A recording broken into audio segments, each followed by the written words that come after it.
Ladies and gentlemen, boys and girls, welcome back to the penultimate episode of The Greatest Role on Earth. That's right, our final curtain fast approaches, and we've been through an impressive amount these past few weeks of adventure and these past few days in the world of Galarian and with the Circus of Wayward Wonders. We've gone from a mysterious but successful opening night, kind of overshadowed by some terrible occurrences, to wild animals, rampant druids, and angry demons? Question mark. There was even a plant that was particularly perturbed. Everything seems like it's pretty mad at these fine folk over here that we bring onto the show. Our fine front actors, our forerunners, our champions, not just of the circus, but seemingly of the city of Aberton. Chelsea's back. You want to start the introductions? Hey, I absolutely can. Hi, everybody. I'm Chelseabytes, and I am playing Tabitha, your steely-knived bard. And we're going to have a good time. I'm going to throw that on down to Bodhi Perp. We're going to go into you this time. Bodhi Perp Boulder Spoot. I'm Bodhi Perp. I'm Jared. I play the wizard who really tends to more get up in melee for some reason. Yeah. It hasn't worked well. I mean, it hasn't worked for. I've run into trouble. My new plan is just to hide behind a splat here. So let's use that as a very smooth segue. Yeah. Over there.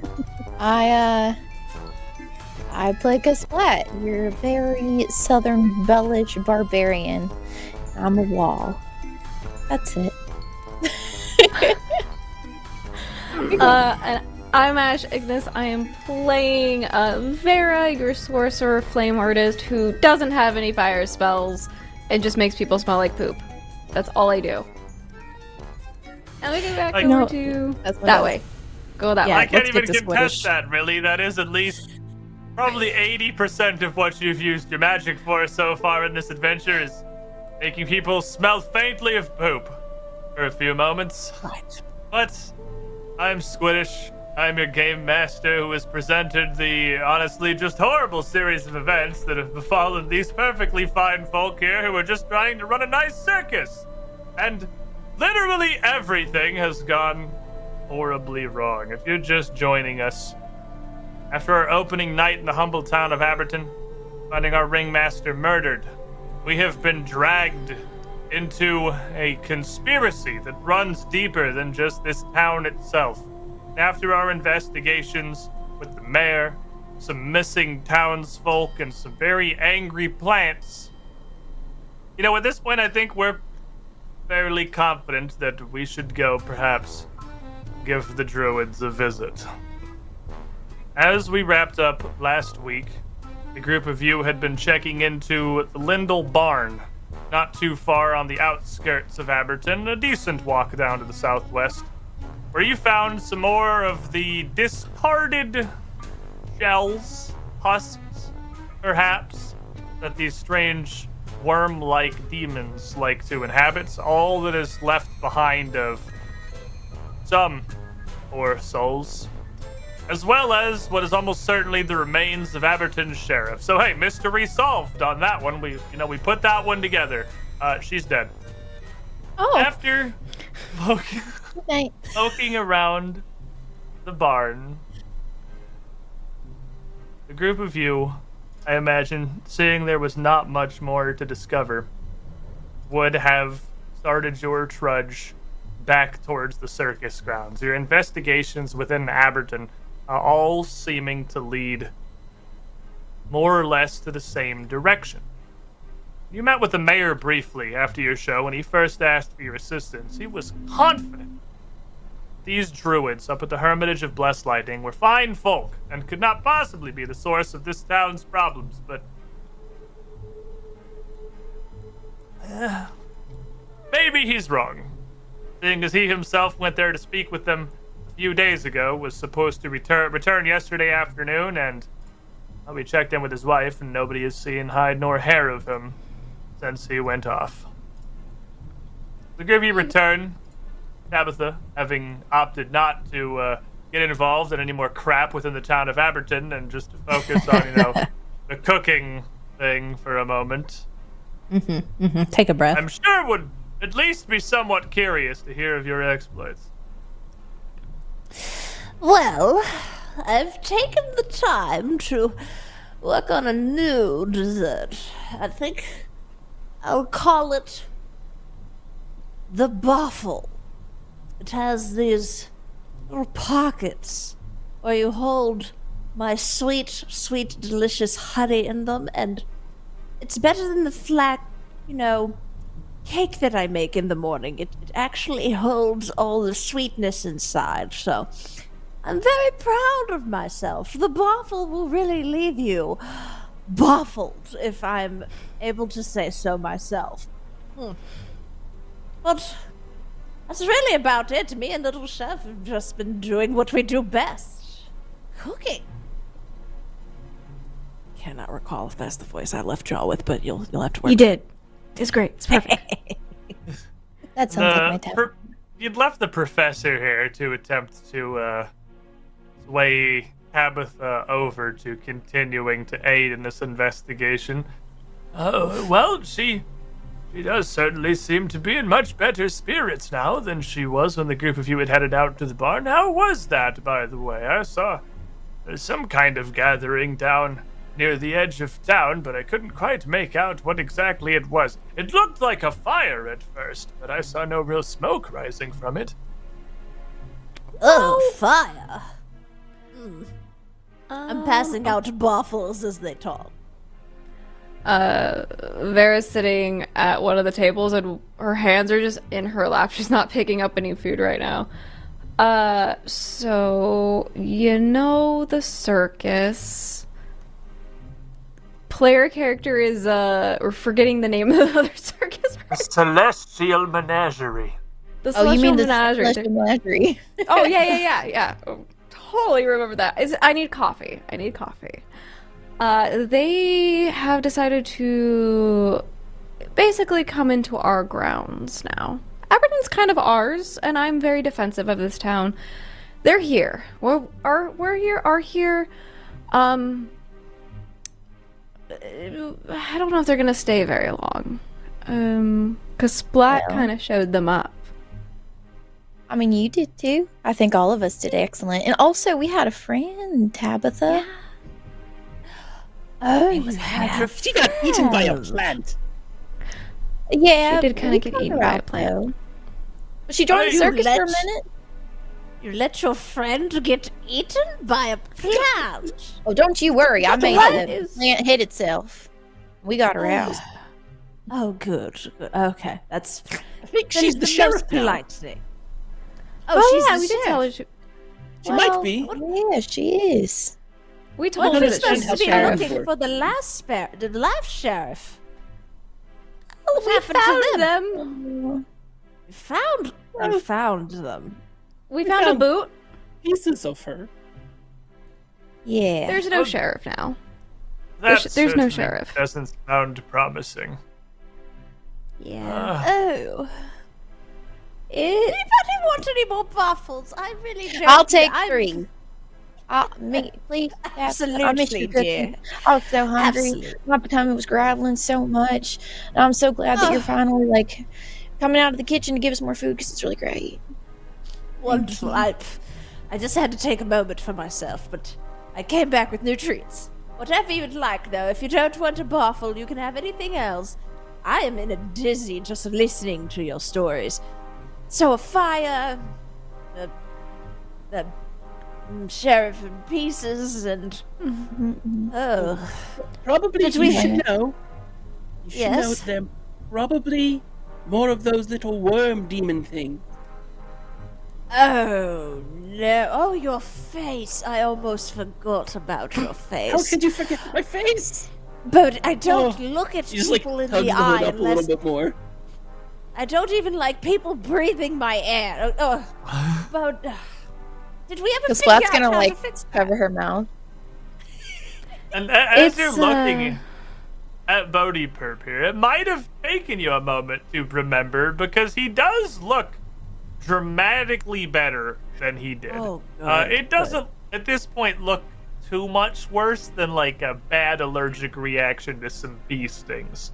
Certainly massive progress from the whirls of flesh knitting his shoulder to his cheekbones that he had previously. Well, you're still getting there, but it looks much better. Oh, wow. So, did we get any news on the druids? Did the Can I breathe druids? your air? You can breathe. Absolutely. You know I love you in the kitchen. Breathe. Tabitha, I'm so sorry. I didn't want to take your air if it's really special. Oh, you're fine. Pleasure to have you in the kitchen. We got some news. The mayor hasn't come home yet. And I mean, it takes a day and a half a day to get there, but he's probably dead. And we talked to his wife, and I feel really bad for her, and we probably should go check out the druids. Also, I have a problem, and Vera puts her hands up, and her fingernails have grown into claws. And she looks a lot paler than normal, and her hair is a little darker. I woke up like this. Did you get? Oh, You didn't get Certainly. bitten by one of those demons like Bodhi No. here, did you? I'm actually no one's touched me almost this entire time of us being in this town. Stop using me as an example. well, You are the but he just perfect kind of example. gestures at your face. What she at least said, I'm really? not like him, right? Am I allowed to do like a check? Like, what type of check can I use on this? Oh, it's Probably it's a occultism would be feature. my guess. Well, I'll try. So I'll take. It's a look feature, at not a your- bug. It just works. She's trying to pick up like the fork to try and have and so she just tosses it and just uses her new fingers, her like fingernails to try and eat the waffle. There you go. Yeah, that'll Give me an definitely. occultism roll I there, rolled Tabitha. and got a 25. I'll paste it. I Yes, I think got a 25. 25, and you definitely go. What is she? She probably knows at least a decent amount of this. I'll leave this up to you, Ash. It's your thing here. You What, can. It seems it's innate to her. It looks a little like a hag, a little bit. Something hinky is going on. But it definitely doesn't look like a curse, and it definitely doesn't look outside. Oh dear. You know what? I think I know everything about you all. You go and surprise me. Well, I mean, have you tried a nail file or clipping the things? Yeah. I can bat him Have up. you tried No, it hurts. shears? No. Well, I'll just deal with it. It's fine. And she If just you like puts her stop- hands on her She just lap puts it and away. like tries to look away. if you'd like them painted or if you start to cackle, let me know. And I would love we'll them just painted. deal with it. Absolutely. We'll take a look at my collection. But Okay. I yes, can just keep on. gather one of the brushes that we use for the caravan wagons. It seems more appropriate given the size. You know, Professor, Rude. I think you've been helpful enough. Does it? Ah, I see. Right. Then I will just tend to that. It's right outside. There was the thing and he just continues stammering as he just sort of Thank you, backs Professor. out of the kitchen, leaving. So, just adult. Ugh. Well, what's next on the list? Did you guys find We anything need else? supplies. They said it's a half day down, so we'll have to Ew. like stay over. We came Is back it a walk? Yeah. It's a Yeah. walk. Oh, I do hate walking. I Unless wish we we could take take bears. horses. I can Oh, carry the you. bear. Oh, I was gonna say horses, but do we have horses? Would I would Tabitha imagine know? circus. You would absolutely have horses and some camels and several donkeys, perhaps, Exactly. for Bodhi Perp. You've got an assortment of both like draw animals to pull some of your wagons and your caravan, as well as riding steeds. Okay, you'll need 1 donkey and definitely 3 horses. Or 2 camels. Or a camel. Can we just use the camel? I love the camel. Camels do run. We could Not do that. fast enough, probably. Not as fast, but faster than human feet. Absolutely. I agree with Yeah. anything you say. This is too much math. So would Tabitha know if it were reasonable to take the camels with us? Well, you don't know much of the situation at the actual hermitage, and from what you have heard, with it being on the absolute cliffside, I mean, it's a druidic hermitage. Theoretically, they're animal people, but even if not, they would certainly take you the vast majority of the way there faster, and then you could find a place to just, like, kind of leash and range them so they don't wander off while you go inside and are self-sufficient enough to last the night. Okay. Well, if you must insist, Vera, you can take your own camel. I don't like anything furrier than me. Oh, I'll take a horse. I never got to ride them yet. we have that. This should be the next act. I feel like you could do fireworks while you're riding. Haven't we thought of that? That's an amazing idea. It is Let's do that. full of them. So we need supplies. Do we have water, rope? What else do we need? Food. Probably some food. Oh, I've already got that covered. I still Um, Tabitha was coming, so we had the food covered. No food. Yes. That is true. That is true. Well, we should probably, get some water. Anyone got some water skins laying around? Yeah. We go need look any at the presents for the barrels. druids or anything? No, I think we're gonna. No, they Don't have probably druid murdered wood. someone. They don't get any gifts. Are you sure? I can go pick some sticks up. I heard they like sticks. We can bring some sticks. Let's, Okay, I'll get let's some sticks. bring the druids their sticks. Why not? Okay. The spot's actually gonna just kind of run off like happily from y'all. Go pick up sticks. outside. Wonderful. Well, because Splatter's grabbing the druid's presents. Bodhi, could you grab us some water? I'll get the food, and Vera, it would be very Yeah. helpful if you got our steeds out front. What time is it? I never even asked. It's probably not late. Noon at worst. They basically woke up, went out, and, a lot of stuff happened very rapidly. I love that. It's perfect. All right. We'll be off in the not late day, even. Not night.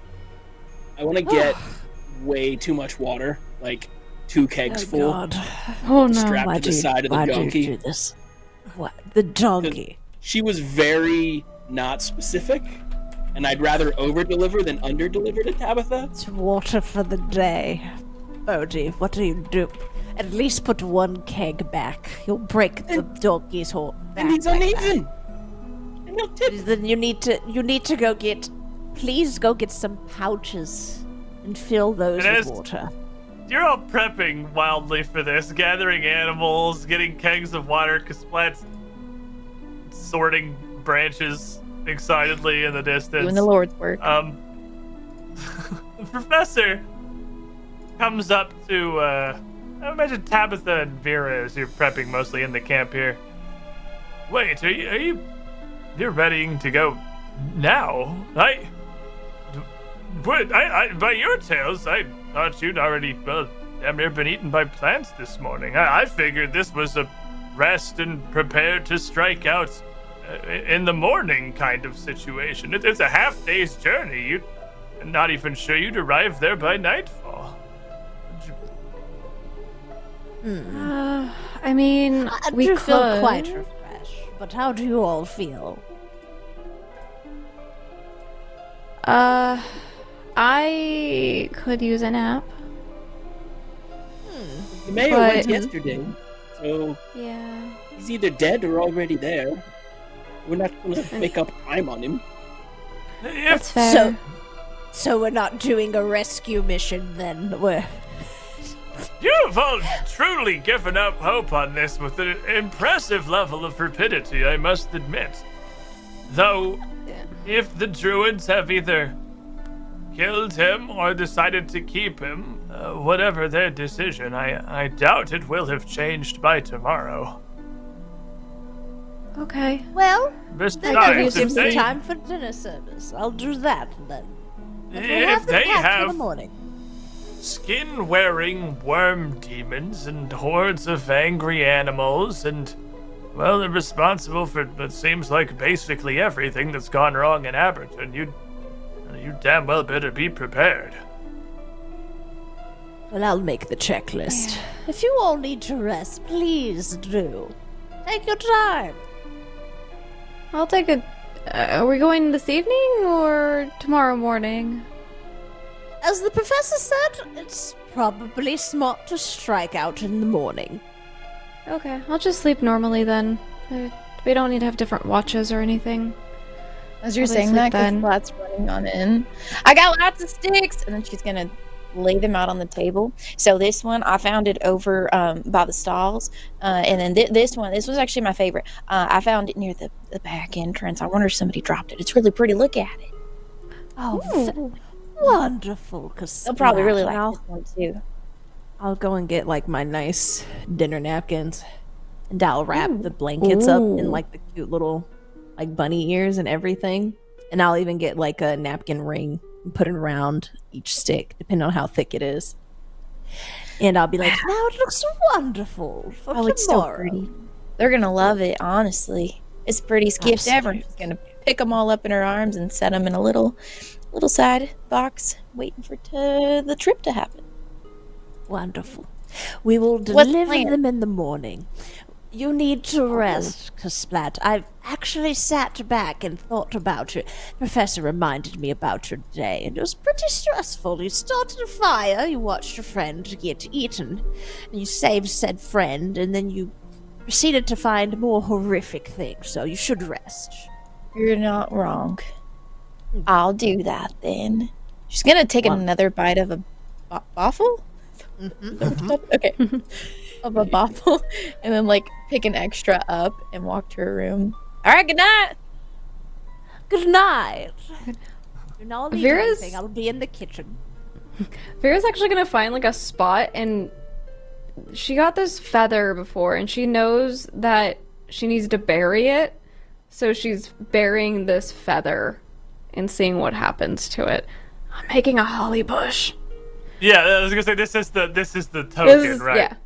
Yeah. So yeah, as you bury it and set it even under just a thin layer of soil, almost as you set back from it, a winding wooden sprout, coated in a thin, shimmering golden light, twists its way, cracking out from the dirt, winding its way around where you had buried the feather and growing up to 3-4 feet up above the ground.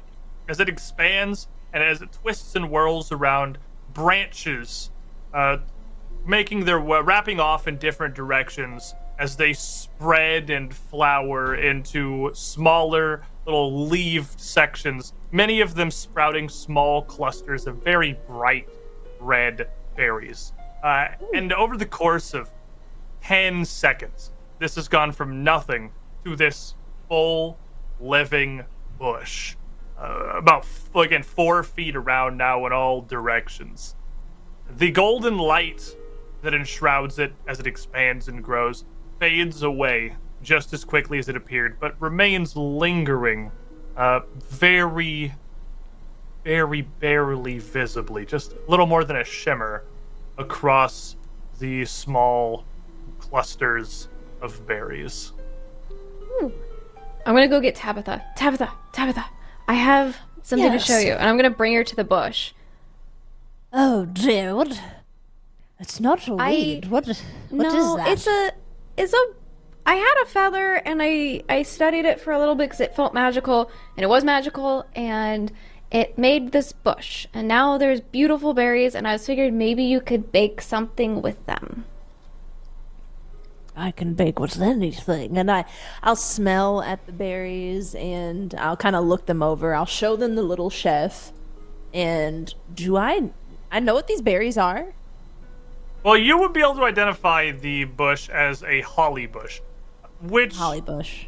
historically is not a great one for cooking, but something is different about these. It's not all of the berries. It's just a small number of them at this point that have retained this kind of incandescent golden energy. 5 small little sprigs of them in total, which smell oddly sweet. Even just holding them near your face or little chef, you can almost taste their ripe little fruity tang, and they are quite literally magically delicious.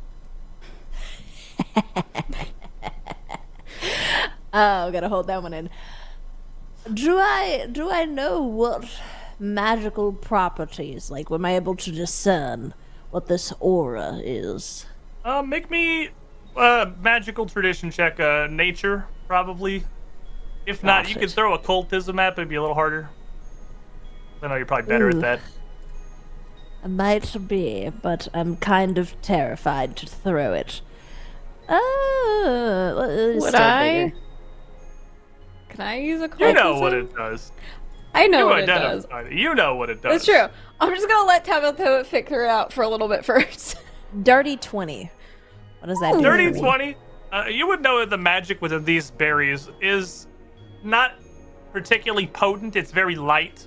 What is left over. They would have some mild necromantic healing properties. I know that sounds bad, but in Pathfinder 2nd edition, they finally stopped being scared little children writers and just made healing necromancy. Necromancy is not conjuration anymore. Or healing's not conjuration anymore. Healing is necromancy. Necromancy is not all bad and skeleton reanimating and that kind of crap. Chill touching and whatnot. I think we hit a nerve, guys. We did. I think. Conjuration healing was stupid. It was necromancy. You're cowards. But they got there, so it's okay. They actually would have some extremely minor healing properties. Wonderful. Normally, this magic would fade in seconds, but you are perhaps the greatest cook the Circus of Wayward Wonders has ever known. And maybe, just maybe, you could bake these into something that would retain that property a little longer. I pull my sleeves up and I give a glance at Vera and I say, I'll see what I can do. And I'll pick half of them, not all of them. Does this plant seem like it'll continue to grow? Is this like a one-time thing? At this point, it just kind of seems like it's a plant. You don't know if any more of these faintly magical berries will reappear, but it is now just a holly bush that lives here at this point of the floor where Ash has set it up. Then I'll take all of them, then. Then we'll go to the kitchen. And we'll get to work. Do I need to do a performance check? I don't think this is a crafting check. Unless your cooking is such an art that you would... My cooking, I have my lore cooking, so I know a lot about absolutely, you can do lore cooking if you want to do that, for sure. Wonderful, because I just rolled 21. With a 21, the expert that you are in this department, you would be able to cook these 5 berries into whatever you want to make, 5 tarts or 5 helpings of frickin' cobbler that will retain the minor healing property of the berries, at least for a day or 2. I spend all night on this. Not I at least go up until like midnight doing this. I want to work late on it, and then I'll go to bed. The hollyberries all of you. Sorry, go ahead. I was just saying the hollyberries actually came in handy now. I don't know what to do with them. It is Oh, a you weird did. little item for sure. All of you making the decision to rest, perhaps for the better. It's been above the nameplates on the screen here, but I don't remember if I actually mentioned it last week, because I feel like we ended stream and then I had the thought, oh crap, you guys need to level up because we have definitely reached 3rd level here. And a night's rest after everything you've been through in Aberton is certainly going to solidify the experiences that you have had. Some say that dreams are your mind trying to deal with bits of loose end and errant thoughts into something cohesive and understandable, and, well, that's become, I think, 2nd level spells for a lot of you. It really did. I'm so happy to have them. I'm excited. Yeah, same me with all those spells. Love spells. You just get to punch things very hard now. I just grow new muscles every level. Muscles on It's a muscles. second bicep. Suddenly there's like something coming out of my neck. And one last thing as the group of you awaken in the morning. Bodhi Perp Wadlerspute, my boy. You look fine. This strange distortion on your shoulder and the side of your face seems to have disappeared entirely, leaving maybe just a slight bit of just minor red scarring on some points where the teeth had actually ripped through, but otherwise leaving no visual memory of the horrible disfiguration that demon had inflicted. That'll show that That is asshole, gone. Professor.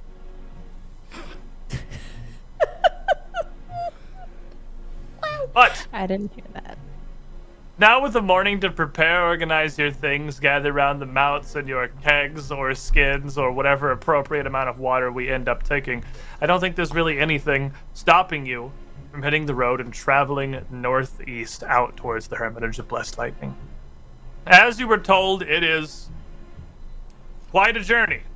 A journey of some several hours, and even leaving fairly early in the morning, not too long after the sun crests the horizon, it would be passed directly overhead by the time that you arrived. It is a distant but mostly uneventful journey. The Isle of Arran here is not a particularly large island, and I imagine it's been most of your homes for most, if not all, of your life. And here doesn't look terribly different from most anywhere else. It is a lightly forested area, not overgrown, plenty of space around the roads, more rolling pastures and foothills than it is tight-knit thickets of trees. But as you travel along this path, you would see a couple of things as this road eventually becoming a much lighter footpath that works off towards the very coast of the island, the very extremes of the eastern shores. You would see two things. Off to the east, even from this great distance, you could see the other of the pair of the Starstone Isles here. Not even from this angle looking like an island, given that it is massive enough to appear as if it was an unbroken coastline itself. Off in the distance, spreading as far as you can see down the horizon. Rising up from its edges to a massive spired mountain near its center. Ever present, but not terribly visible from most of the more civilized areas of the Isle of Arran, as those are mostly out to the west and to the north, the opposite direction. But to your west from here, you would see one of the more interesting features of these two islands, a single spire, a tower, jutting up well over 100 feet, barely wide enough to look like it could structurally support its own weight, like a needle jutting up into the sky. And even in the light of the middle of the day, you can see a tiny little beacon revolving around its peak. Now, these Starstone Towers, as they're known throughout the islands, are something that surely you would have seen in your journeys to the traveling circus, but everybody give me your choice, either a religion or a perception check. to see what you might know about them. Because they're just a cool little facet of the Pathfinder world, honestly. I really like them. We're all rolling. Nice. Yeah, I'll let you roll one of those two. Religion or what? Sorry. Religion or perception. Oh. 12. I got a 9. I am not Solid. knowing what these are. It is a Got tower. 11. It is still a tower. Chelsea, how about you? Come on. Got an Chelsea. 18. Oh my god. Is that perception or religion? Perception. Religion is and Bodhi, bad have you got for a- me. You got a 12? Well, What were you rolling, yeah. Bodhi? They're the same. Okay, well, I'll give you religion because we got Chelsea's much better perception there. Without much really to look at, there's very little going on the roads. This far out to the east of the island, there's not even really much travel or traffic that you're passing. The roads are mostly your own. You don't have a whole lot to look at other than this tower. And though they've been around, they've always just been a strange little feature of the Starstone Isles. You've never really looked at them before. The little beacon that revolves around their top is something shared by all, I believe it's 5 of them throughout the islands. One of which is also very close to your older home with the Celestial Menagerie, way out to the western end. They're... Well, you're not really sure what they are, but they just very gently pulse this bright white light, almost like a miniature sun as it flickers, revolving around the peak of this spire. And Bodhi Purple the 12, you don't know a whole lot about these, but you know that they are believed to be kind of a reverent icon to one of the older gods, Erodin, the god of humanity, the god of human civilization itself, whereas Abadar is the god of, society and capitalism. Erodin was more the god of the human spirit and of community and of growth. He's a dead god now, so that didn't age terribly well. But what those spires were originally for, why they're tied to him, you're not really sure. You would arrive following this footpath at some point at the actual eastern extreme of the island itself. Not with the lands running down gently to a beach or a coastline, but them ending at a very tall, wind-swept cliffside. A tree line some 100, 200 feet back from the actual lip here. The eastern edge of the Isle of Arran is a sheer wall of rock.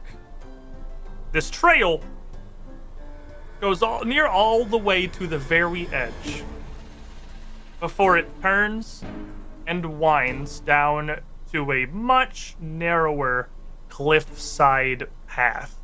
It looks questionable at best. With no guides, no handrails or anything, it very immediately drops to an only 5-foot wide, extremely narrow passage, barely enough for a handcart to pass. Your animals are certainly not going to do well on this.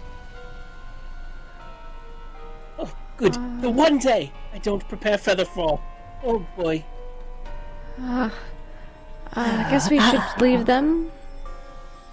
How far are we from the druid's place?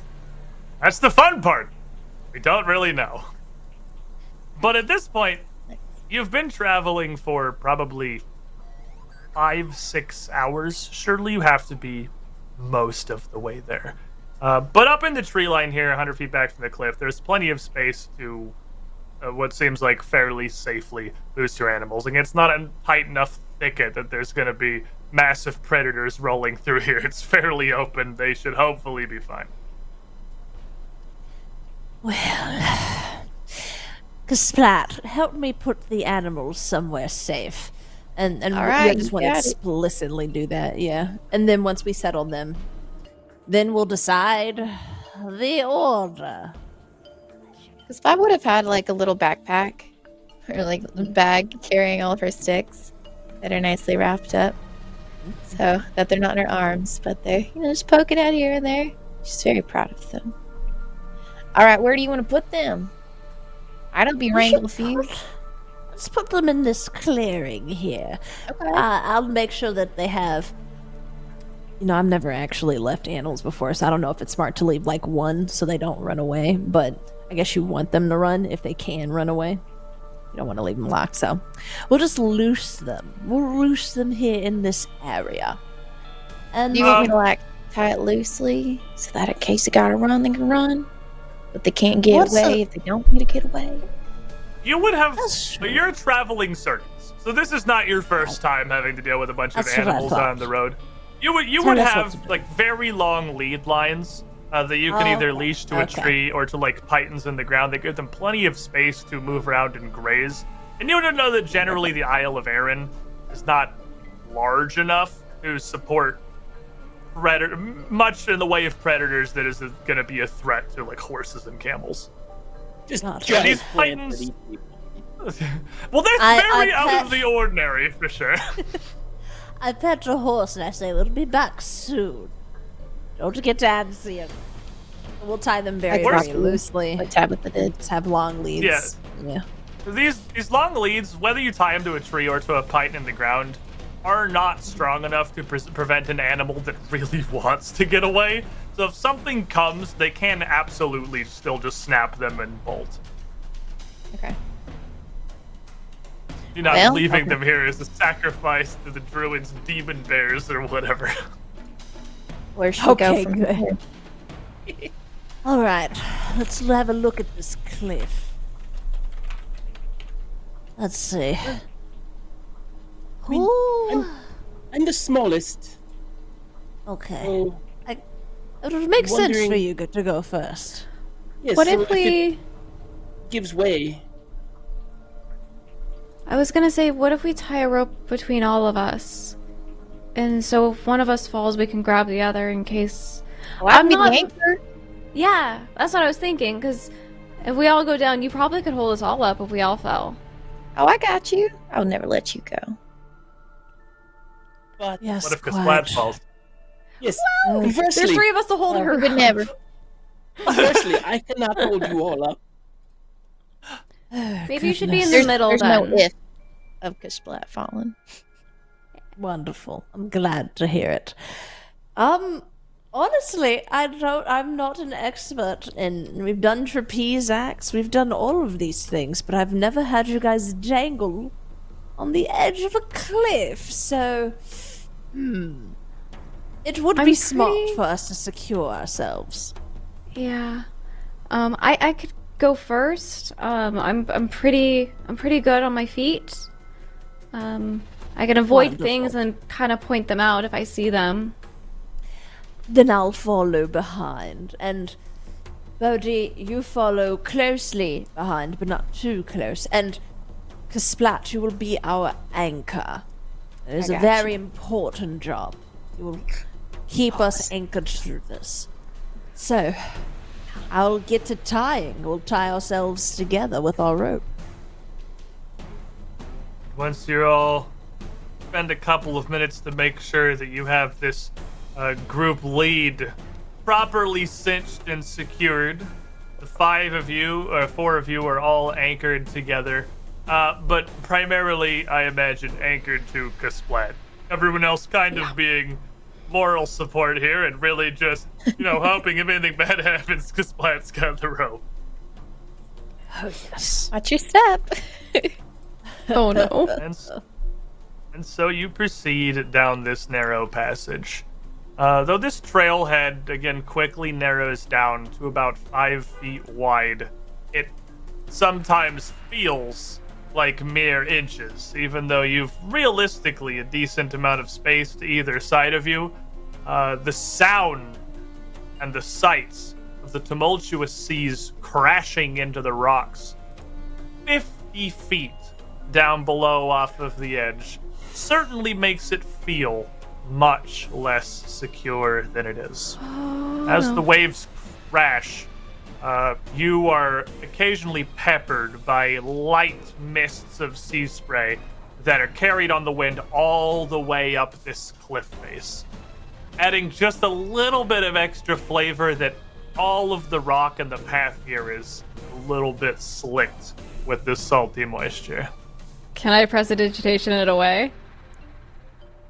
You can prestidigitate like a space in front of you as you go, but it is like the waves are continuing to come in, so it is you're constantly replacing this for the rest of the party, and it's not like you're getting soaked. It's a very fine mist while it reaches you 50 feet up. It's just sort of settling, so it's not just slicked with a half inch of water. It's just a little bit. Okay. What surprises you, perhaps, as you start to make your journey is even after only a couple dozen feet, as this dips down, not at a steep angle, but at an uncomfortable one. And the cliffside rises up next to you, back up towards the clearing where you left your animals, is the force of the wind blasting along the side of the island, howling up this trail against you as you proceed. Careful. It's starting to get kind of, and I'm like relaying as I'm walking, like I'm shouting back over the sound of the wind and the waves, trying to be like pointing out where there might be some kind of issue for people. I look like a stressed cat with, the hairs on my ends, but I'm just like, I'm doing it. You guys look back, and Bodhi's just in like a full climbing kit. Like, Oh my reaches into the bag he has, and he just pulls out. Oh, I've got what I need. And he's like in the harness. And he's got like crampons, and he's got a grappling hook dangling from his side. He's ready to go. You're putting pythons into the wall next to you as you go. You are, How you looking? aren't you? Great. Hey, looking, Splat. She's just watching her friends. Trying to like... Is it a rope? Did we ever determine what it was we wrapped around us? Probably a rope. I'd imagine Probably you just guys a have rope. plenty of rope. Hopefully it's a tough rope. But with it wrapped around her waist, she's kind of holding it at her waist side, and that way anytime that they need to move forward faster, she's like tugging at it so that none of them fall. Thank you. Thank goodness. Really help the horse. Oh, thank you. Moving down this trail, at some points it widens a little bit, giving you a bit of an edge of comfort, and at some point it narrows yet further. You can see two narrow, shallow ruts that are worn just as barely as divots into the stone, where surely the wheels of a hand cart pass by, and the utter madness of pulling a hand cart down this trail seems beyond insane to you. A brave sword. Or Fortunately, oh, sorry. I was just gonna say, or somebody not very smart. Not as well. Fortunately, terrifying as it may be, the cliffside trail itself does not present any major challenge to a group that is steady on their feet and paying attention, which I'm sure the four of you very much are as you make your way down. It doesn't proceed very far either, working its way down this gently winding convex path from the cliffside, preventing you from ever seeing more than a dozen or so feet in front of you. Only for maybe 200 yards. It certainly feels like at least a mile in passage, before it truly starts to open up and widen to 10, then 20, 30, 40, 50, 60 feet out, going from a narrow trail to a much larger open cliffside platform. At this point, the wall next to you, the cliffside, extends up about 40 feet overhead to where it breaks onto the island and drops down on the outside another 40 to the ocean below, though you can put some decent distance between you there at that point. And almost immediately as it really starts to open up, the wall kicks inward much more, giving you the view of a structure built into the front of the cliffside itself. Two structures, as a matter of fact.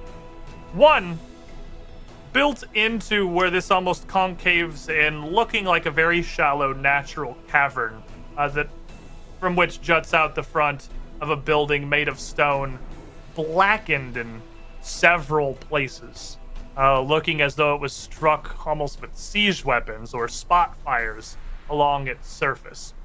And a little bit past that is a much smaller, more traditional looking shed built into the far wall, made of a dark and thick wood. Behind the shed, the wall of the cliff comes out to meet the edge of this landing, ending the passageway. This is all but certain to be the Hermitage of Blessed Light, and set right in front of it on this wide stone plateau are two strange little creatures. Little's a bad word. They're pretty girthy. These things are maybe about 9 feet around and 7 or 8 tall, looking like a massive, warty, lumpy, pale frog. Just sat on Said the frog? cliffside. Frog? How big is it, did you say? About 9 feet across, and its back arches by 6 feet off the ground. It's a real big frog. That's a big frog. Monster. One of them is set towards the edge of the cliff. Its lumpy back turned to you, looking out over the ocean.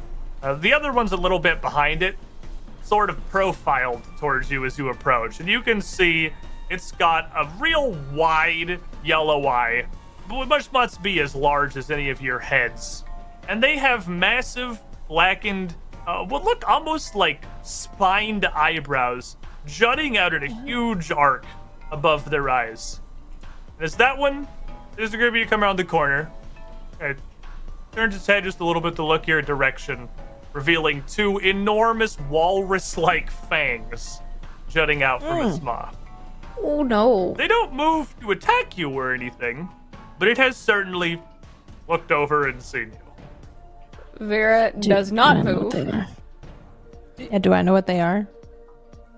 Make me a nature check. Of course. Anybody can throw. Yeah, it is just an animal. Any of you can throw a I nature don't. check. It's a 7. I don't know it at all. No, it's a big dirty freaking 20. frog. With a dirty 20, got these a are not 9. super not super uncommon. They're uncommon animals here, but they are more coastal cliffside dwellers. This is a slurk. A slurk is largely exactly what it looks like. It's a real big, ornery, fat frog. Regardless of their size and their terrifying fangs, they're not typically a problem throughout the island because they don't move, really. They have their little pods and their little turf, and they kind of just hang out there. But what you would know that they, if provoked, are quite dangerous, and that they are very territorial. Oh, I don't know that, Okay. but They're like walrus frogs. Yeah, I don't know what yeah, here's the picture from the 2nd edition. I'll just throw in the Discord. I don't know if there's a way to pop that up on the screen if you want, but there's this like ugly boy here. You'd have to throw I it. like the first I can just throw in First the one chat was and they can better. click on it if they want to. How did they like climb on the walls or what? How'd they get down Well, here? We because couldn't. Splat would also know that they excrete a truly incredible amount of a very thick, viscous slime, almost like sweat to them that coats their entire body, which is extremely thick and sticky, but also corrosive. Not enough to like hurt your skin. Like it's not acid. It's not going to damage you. But enough that you can always tell you're near a slurk lair because you can see it in the ground and the cliffs where slurks have passed because their belly grease erodes away the stone and the dirt. Cute. Y'all, I wouldn't get too close to the slime. That's a slurk. I've never seen it. I've never Well- seen that either. And they're blocking the path. Can we climb over them? Maybe, I maybe we don't just really want to touch it. ask them to move. I don't Do you speak speak slurk. to animals? I don't I sometimes speak slurp. abyssal, but not slurk. Kasplat, do you know a way to get rid of them or anything? Do You I seem know a way to quite get rid bit. of them? Yes, do they like something to eat? Again, there's I guess Splat would know that they mostly eat fish and are sometimes a bit, again, kind of territorial and cannibalistic. Other slurks that aren't part of their pod, as well as really any large, like cliffside or sea-dwelling creature they could fit in their stupid little mouth, they'll pretty much eat. They're not So piggy Bodhi Perp? boys. Bodhi Is Perp, this- absolutely, they'd eat Bodhi Perp. Oh my. Blackfish usually. But I will. I don't see any fish around here. Wait, did you bring I'll- any? I did bring fish. I absolutely did, and I'll press to digitize fish out of my bag. A nice prepared fish if it needs to be specific to my cooking lore. But raw fish you- do. Are you prestidigitating out of your bag, like pulling it out, or are you making a fish with prestidigitation? I'm making it. But I'm pretending it's Make coming a out of my bag. prestidigitation. Fair enough. Yeah, as you pull it out, the fish you create would look kind of clearly to everybody like a fish, but kind of lumpy and congealed and sort of just made of arcane putty. But it looks like a fish. King Putty. New band name. Right? It's a really good band name. They probably won't be able to tell the difference. They don't look like terribly intelligent creatures. Absolutely not. I'll wave the fish in front of their face and I'll, hello, slurk thing. And I'll toss one over their heads if I can. Okay. So you're a good like 30 feet back from. You got some distance between you, as the one nearest you here is just the one sort of with an eye turned towards the group. Oh, this whole time I thought we were on an edge. I lied. No, it really opened up. There's Okay, a lot so of really space. opened up. Okay. Okay. But they are directly in front of, well, both of the buildings here. I see. I will. Then I'll walk forward instead and wave the fish and see if I can gauge their attention level. As you They get focused on the fish or me? As you get about maybe 20 feet out from him, the one that was closer to you, that was looking your direction, turns around and kind of waddles, not super fast, but pivots your direction, pushing himself up on his front legs, and you can literally see like Elmer's clue between his chest and the ground as he stands up. And he just opens his mouth wide enough that you could easily just walk on in there, and just holds it open towards you. Make me a nature They're check. tamed. I would hope so. I've got a 13. The 13. Yeah, seems tamed. Oh! I'd throw the anybody fish else in its that's- mouth. Anybody else trained in nature want to throw one too? I'm not. Can I still do one? Only we I had got a the 9. ranger. I know. They look like very nice boys. They look like very nice boys. You throw the fish out. He's got a big old mouth. It's not a hard target. And your little arcane putty fish just sort of disappears into its maw, and silently just smacks into its mouth. And it snaps its lower jaw up from the ground, Oh. kind of spraying out a bit of this belly slime around as he does. And, like, Oh. tosses his head back and forth as he kind of chomps, which gets the other one's attention. That waddles around from the cliff and turns, clearly looking at the other slurk, trying to figure out what's going on. Moving itself around, trying to get food. some position here.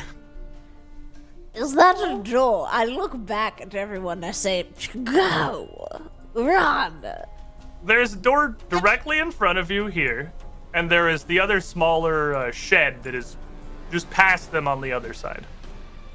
I tell them when I get them by the edge to make it for the door. I never asked if these things move fast.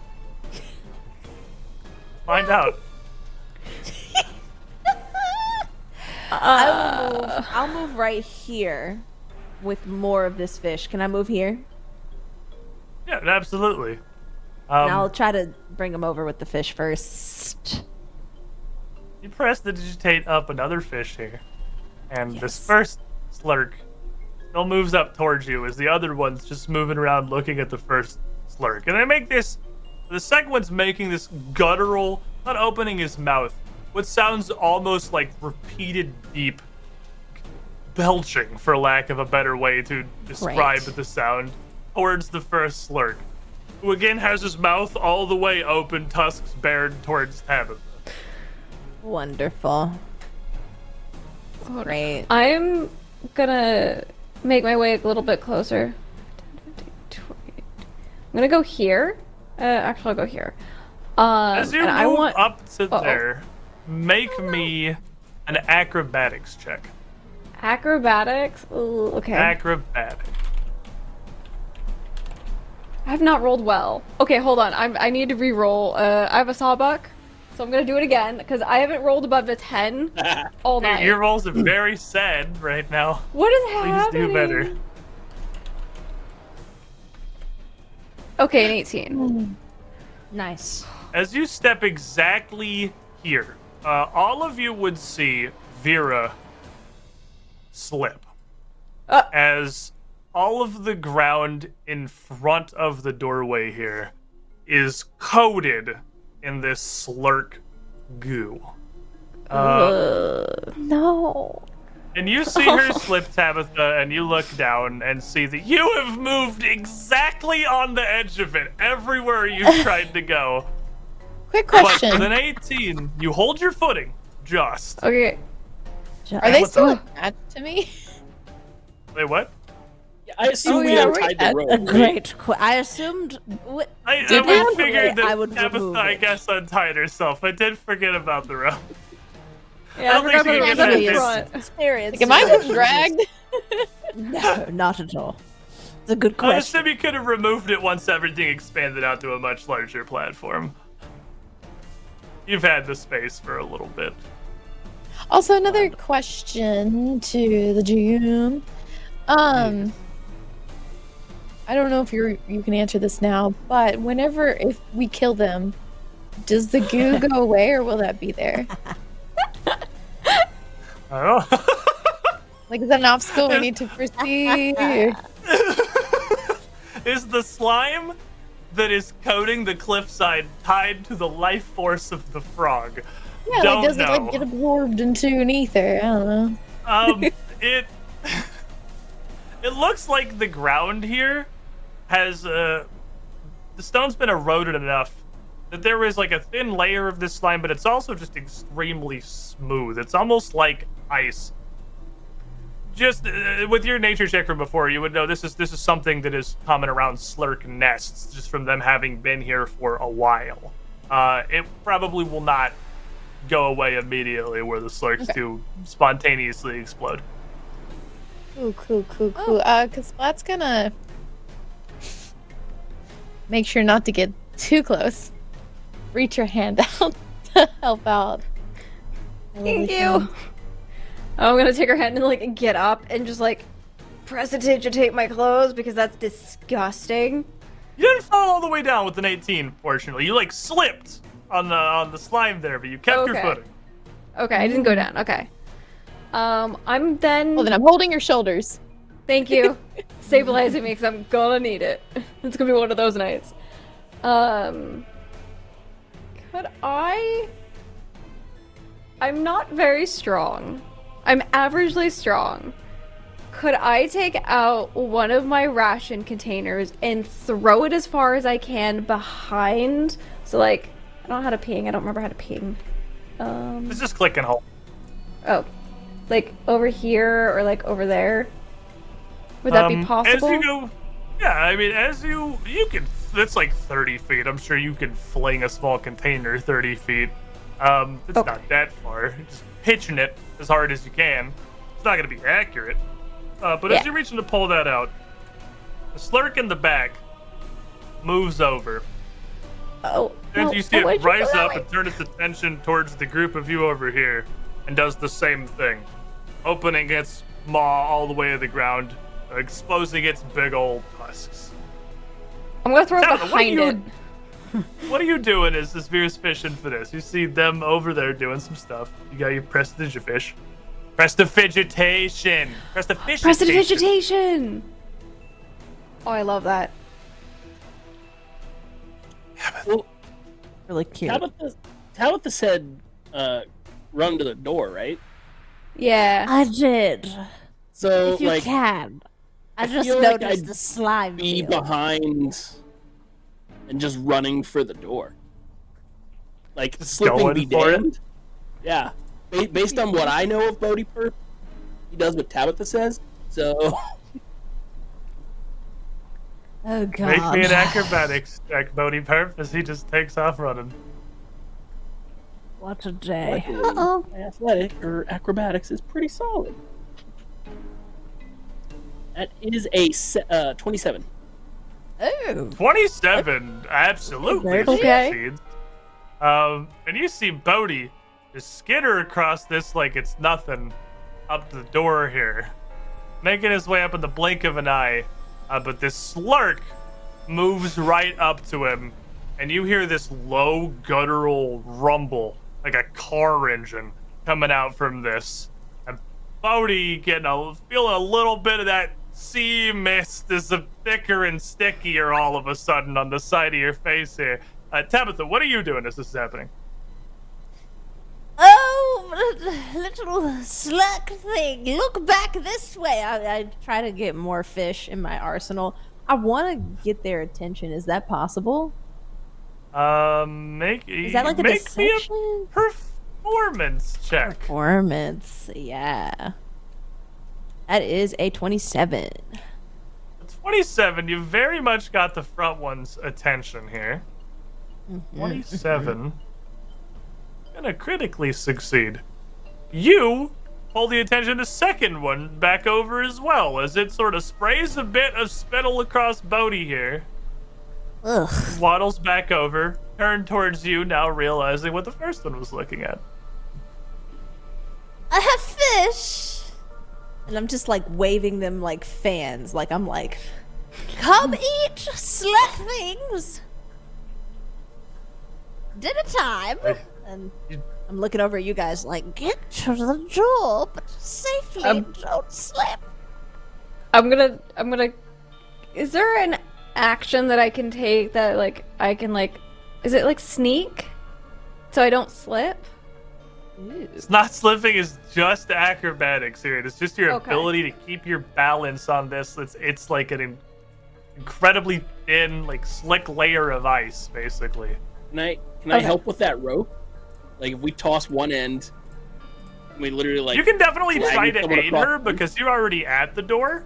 So you can like reach a hand out to Yeah. try to steady her. It's pretty low, but I mean it's better than nothing for sure. So maybe an acrobatics I'll, to aid Jared, and then Vera, give me yours.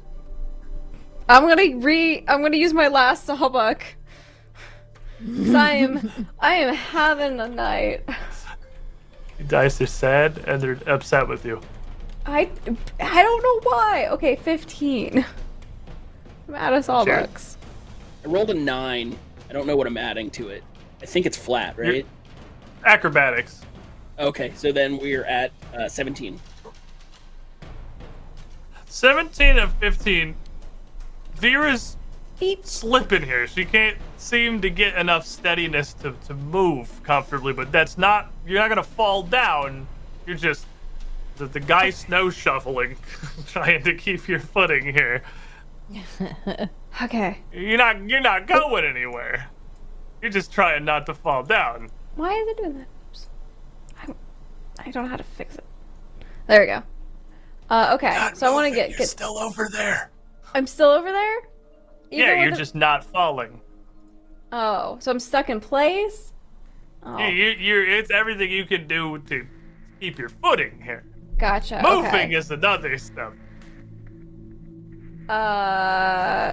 Guess what? Maybe could you go ahead? I can't do anything. I can't move. I try to See pick her her up. slipping and sliding in front of you.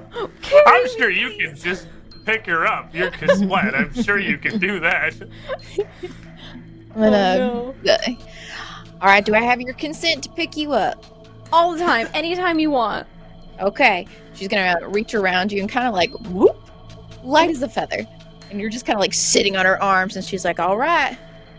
She's gonna try to get to the door. See these slurks moving in on Tabitha here, getting closer. Be an All acrobatics check. A splat. Whoa, 19. I was so scared. I'd be terrified. The 19.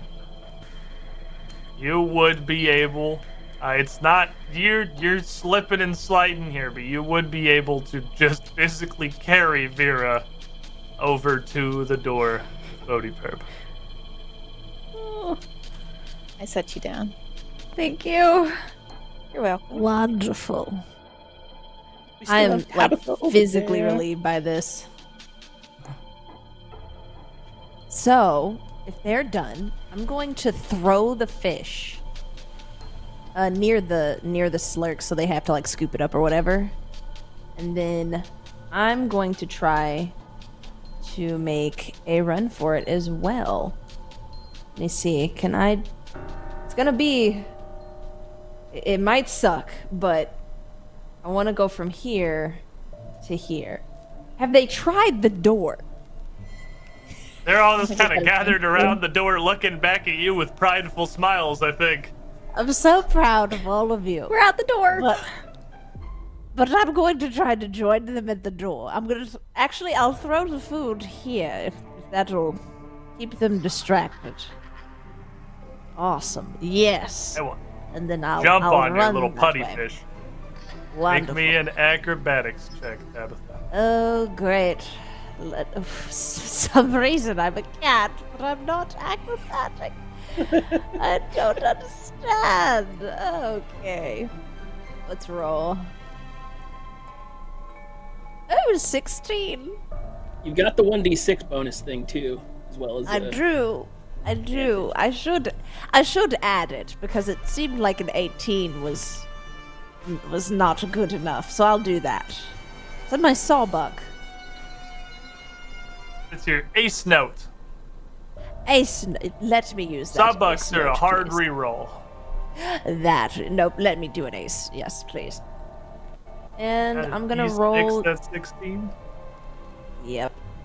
It didn't pass, right, with that? Yeah, I We didn't both think know so. 16's not doing it now. I rolled a 6! So that's a 22. 22, however, is definitely doing it as Tabitha quickly slides her way through the slurk grease as the two of these slurks pounce on this little putty fish you've thrown out. And very quickly, you see them kind of headbutting and slapping each other out of the way, trying to get down to this little thing. In a state of more confusion, perhaps, than actual aggression against each other, but they are very well distracted for the moment. Try the door, please. Does it open? Can I try the door? Open the door. Can I just smash the Yep. door open if it doesn't open?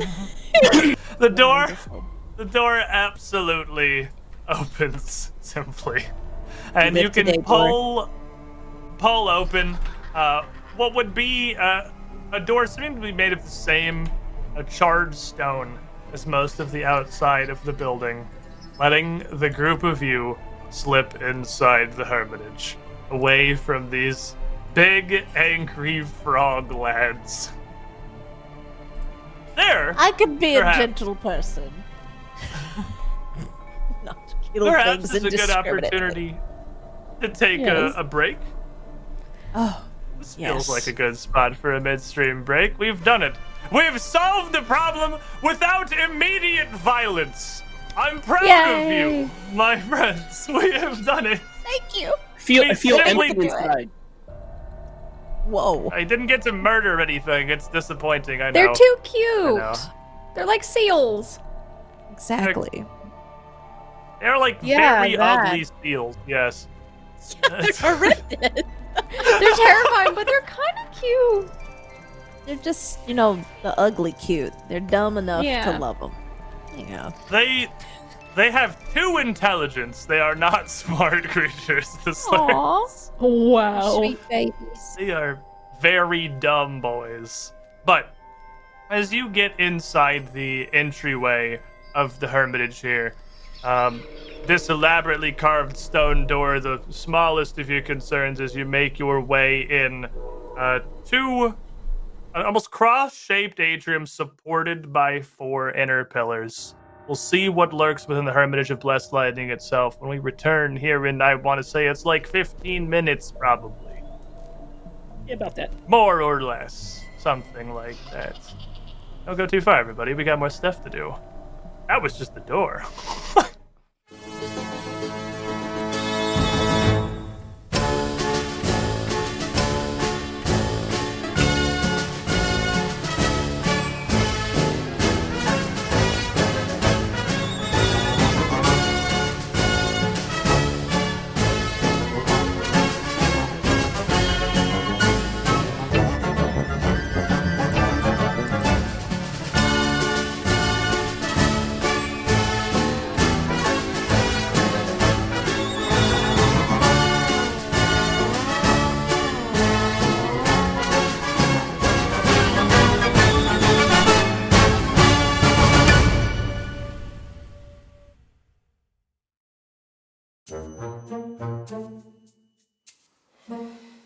Hey, Eric?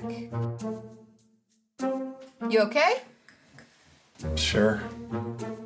Aren't you excited to roll dice tonight on dragons and things? I guess. Come on, what's wrong? It's just... I can't stop rolling 2s. It's my curse. Every time I get a new set of dice, after a few rolls, they're ruined. How am I supposed to smash my enemies and destroy all that stand against me if I keep getting curses all over my dice? Why don't you just get some more dice? What? Get in my car? Go out into public? Interact with a stranger in an economic transaction? That would never work. Just wish there was some service out there where I could create an account, pay some money, and a company would send me lots and lots of dice every month and I wouldn't have to do anything at all. Have you heard of tabletop loot? Yeah, they deliver amazing dice and gaming accessories. But what if I got a new set of dice and my curse just ruined them? No, it's perfect. You just need to sign up for their monthly loot box. Monthly loot box? Yeah, you get at least 3 sets of dice every month, plus a few surprises. Once you create your account, you're set. It's only $20 a month. That sounds like it might just work. I can get 3 sets of dice, I roll one until it gets infected by my bad luck, and then I switch to a new set. But what if I break my curse and I don't need dice as often? Easy, just change your subscription from quarterly to biannually. Awesome. I'm gonna head over to Tabletop Loot right after this and sign up. Oh, Well, can I use your dice tonight? oh no. You're cursed. Sign up today at tabletoploot.com to get your monthly loot box. And make sure to watch Dragons and Things every Friday night on Twitch.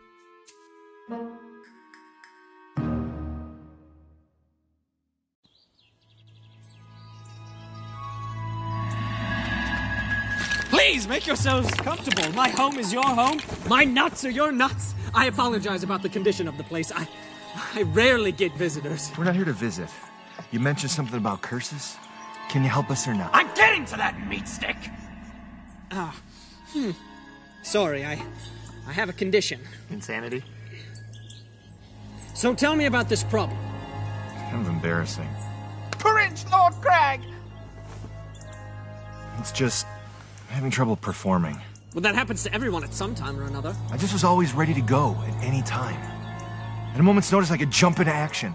In the middle of the night, early in the morning, how there were times I had to go all day again and again. And now every time I try, I just can't. It happens to everyone, really. I mean, it's a more common problem than you think. Especially after facing a dryad. Maybe. But it's just really been bothering me, not being able to get it up. Well, the good news is that I think I know the next step in your quest for a cure. Bad news is I'm afraid I'm going to have to be a little crass and ask for a boon in return. Good. A catch. I mentioned before that I have a condition. I suffer from something known as lycanthropy. You're a werewolf? That's awful. Pity me not. I chose the path willingly. Quickly, Sir Crag! We must purge this foul creature from the land! You sit down. But! No! My only regret is that it is a lonely existence. There are so few of us, and I have yet to meet a female of my kind. Yeah, well, we don't know any werewolf heads. Maybe not! But one could be made. This is the price I seek. The information you want for a mate. Oh, done. And might I also add that we've recently acquired a young squire who is also up for bid. I am not for sale. I will have you if I want you!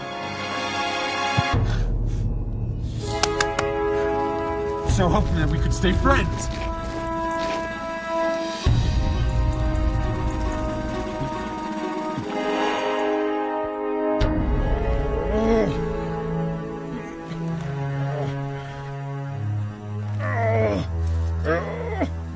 I'm not one to second-guess my superiors, but I feel it should be noted that I suggested purging certain evils while we still had the chance. Look, Angie's obviously doomed. We should concentrate on saving ourselves.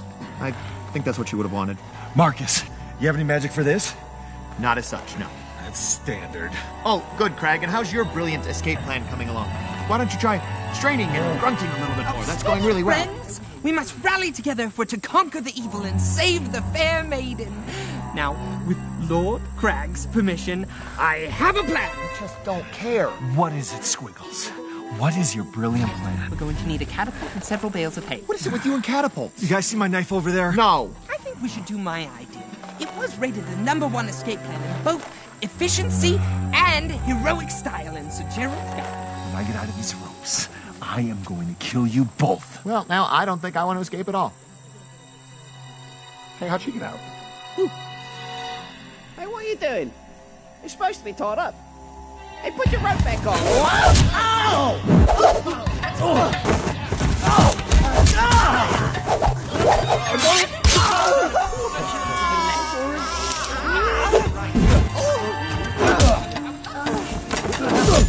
Where'd she go? No. Sorry. Oh, that hurt. All right, we're gonna get you there.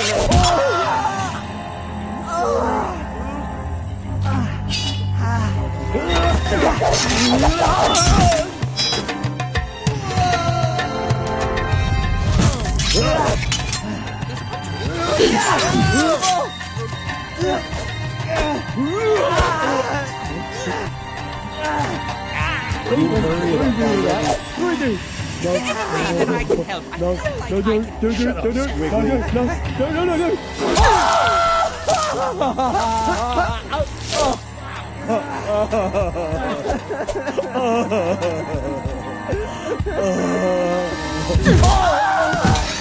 Just stop playing with that. I hate you all. I'm rooting for you guys. Oh, don't care. Thank you. Shut up! You got her on this one. Are you finished? You're next.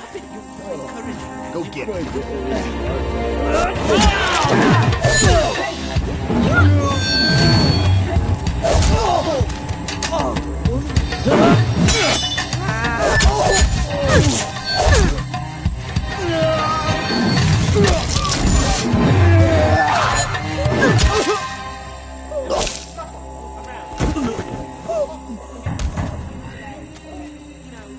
Wow, good job.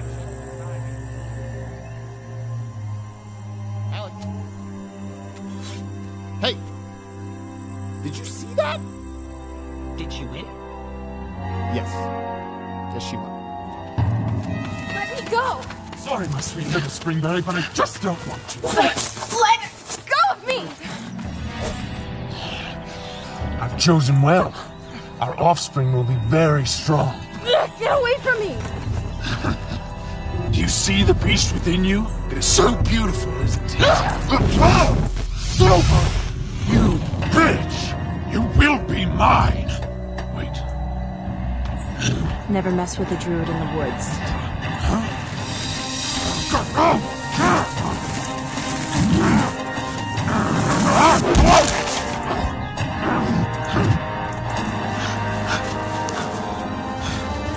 She'll come around.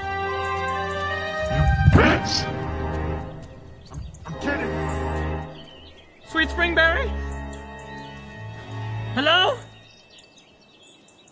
This was fun, but really? You're kidding, right? Henchman? Anyone? Is that a bear?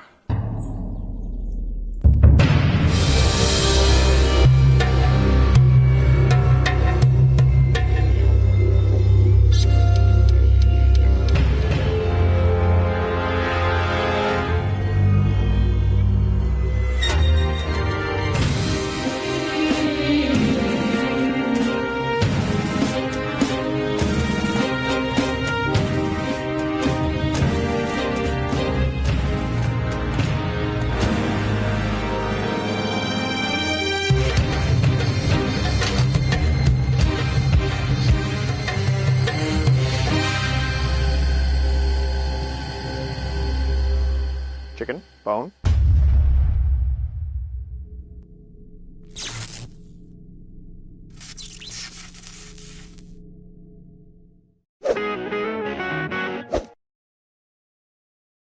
Chicken? Bone? Great and mighty Dark One, hear my summons. Bring plague and misery unto this wretched world, and be born again in the blood of this unworthy servant. What are you guys doing in here? Huh? Nothing. I thought you said no one was at home. Nobody's supposed to be home. When do you get out of here? No. Why are you wearing dresses? This is not a... There's a pentagon on the wall. That's a pentagram. That's a pentagon. It's a pentagram. Gone. Pentagram. Gone. It's a pentagon that has to have a star to be a pentagram. Are you guys forming a cult? We are summoning a god of pain and destruction to rain misery on my stupid stepdad for being a total boner. Sick. And Kyle Bates, because he ruined the next season of Game of Thrones for me when I specifically told him I hadn't read the books. Douche. So you're gonna be a human sacrifice? Yes. No. What? Whatever. I'm in. You can't No. just be in. Like, there's a whole process. Let me in your cult, or I'm gonna tell Leonard about the time I caught you trying on my bras in my room. What? What? No. That's not how you do that, is it? Let me in your cult, or I'll tell Mom that you used her candles for a satanic ritual. No. Go back to the part about him trying to that didn't happen. In season 4 of Game of Thrones, Tyrion and You can be in the cult. What? Thank No, you. she cannot be in the cult. Definitely in the cult now. Thank you. Gonna put up with this? I do have a knife in my hand. She does have a knife. It's a good point. Okay, God. Everyone gather. You're gonna cut your hand and give an incantation to the dark void.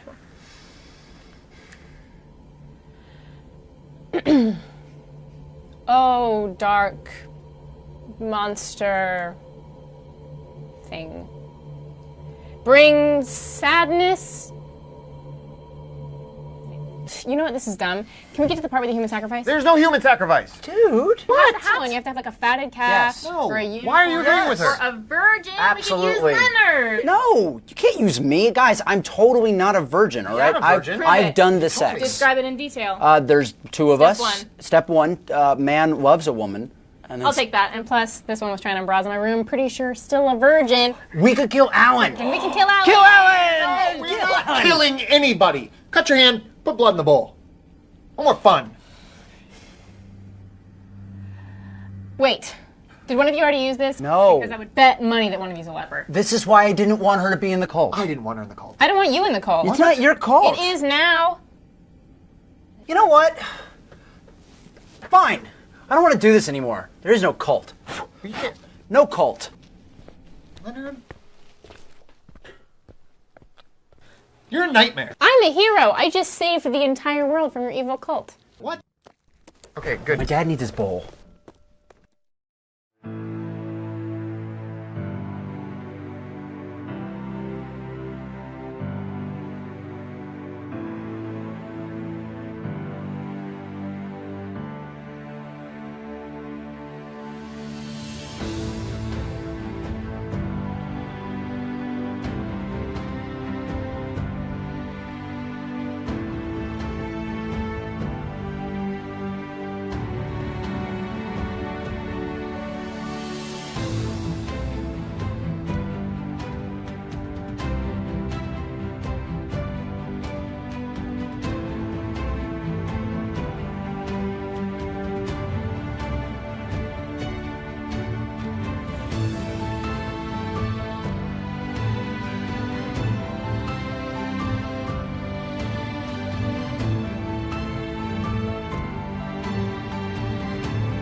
Welcome back, everybody. We did it. We got in the front door. We're the greatest heroes that have ever lived. No building is going to stop us from doing our heroic adventures. Certainly not this one. But as we stepped inside the threshold, this fantastic entryway here, and it is intricate and impressive. Something about perhaps the state of the place, the things that have happened here, maybe just the latent magic contained within this druidic hermitage is causing some strange effects across Tabitha and also Kasplat. Thanks to Mr. Jake the Impaler throwing some wild magic into the mix here. Before we get back into that real quick, thank you for some of the follows in the first half there. Cargen X, Asynthetic 20, The Odd One Out, and T40 Productions. Appreciate all of you. Now, Tabitha and Kasplat, you want to roll me a D20 and we can see what exciting things befall you? Oh, yeah. What is this it? figure them my bit. I got a 7.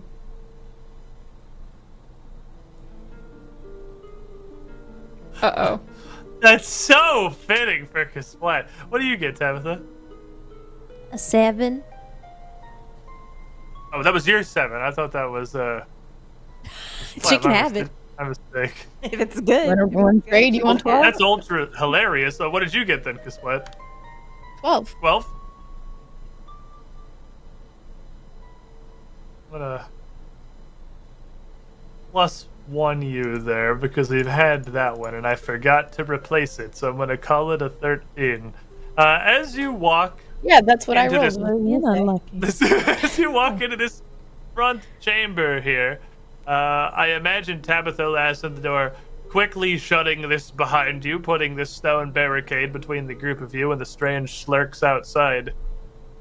She turns around to see the room and face the rest of the party, and you all see that a very apparent change has overcome Tabitha's face here. Now, she's normally got some little whiskers, cat-like creature as she is, but those appear to have either thickened or intertwined or something, as what is present upon her face now is definitely no graceful feline whiskers, but a massive 12-inch wide handlebar mustache, intricately curled at the tips, spreading far out to either side of her slender face. Right. Oh, that was very sticky business. What are you all looking at? I think you stepped into some magic or something because... What? What's magic? Is this something on me? Humongous! You have a beard that's almost rivaling Kasplat's. I like it. Oh! I think you look great. Oh! Well, be careful how you react now, Tabitha. It's so different, you know. You keep a You should clean... do this. It feels good. Yes. And as Kasplat starts to stroke her beard, you see, seemingly from nowhere, a small green shape hit her in the face and quickly bounce off onto the floor. Limbs jerking outward as it bounces to jump away. A small little green frog seems to have materialized and hit her in the face. Ouch! Who did that? What do you keep in your bed? You feel another one drop onto your shoulder and just sort of sit there. Oh. Oh, it's cute. Little rocks. Little baby holding pets again. Is it a baby slurk? It's a very tiny little slurk. Fangless, it's grease a little more than an oily film. It's so cute. Adorable. And disgusting at the same time. Also, Ugh. Tabitha, is your depth perception gonna be messed up? It feels so weird. Like everything. It's so heavy, but also I can feel more. Oh. It's really strange. Yes, I think I can manage. I tried to pluck one off. Does another one grow? The whole one whisker? Yes, just one little whisker. I don't know why my brain thought one half of the mustache, like grab it and just yank the whole handle. Like a band-aid. Just rip it off quick, you won't feel it. It's quite thick.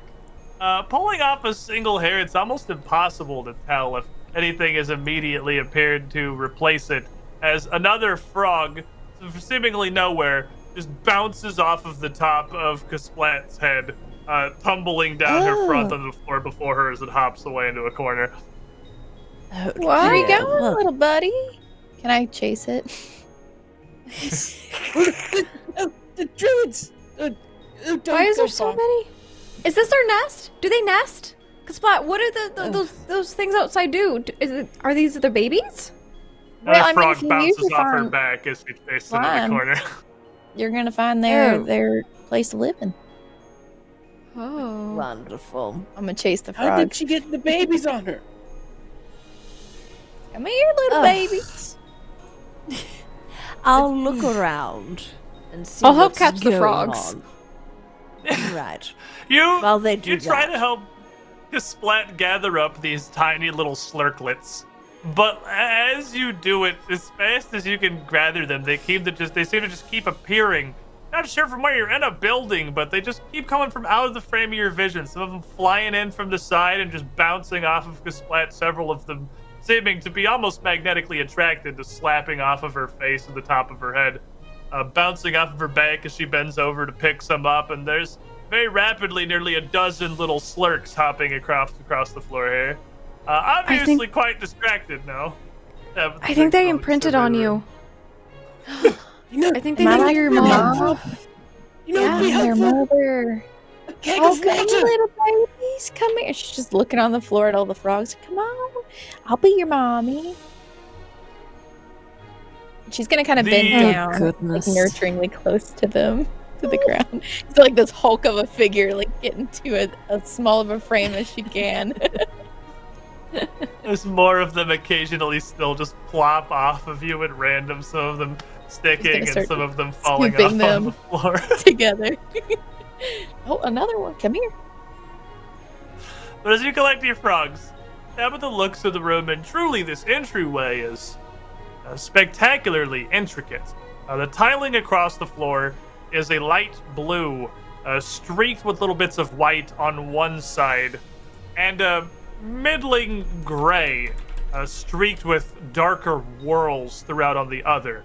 It's not an even split, half and half through the middle. They blend into each other in a wavy divide that twists its way from the front door towards another door at the back end that leads deeper in, surely what must be behind the cliff face itself. The four pillars of this chamber are similarly immaculately carved with incredible stonework. The two on the blue section of the floor into large, winding, forked sprouts of coral, and the two on the right like the trunks of trees. Oh. Whoa. What a description. Are you both not chasing frogs?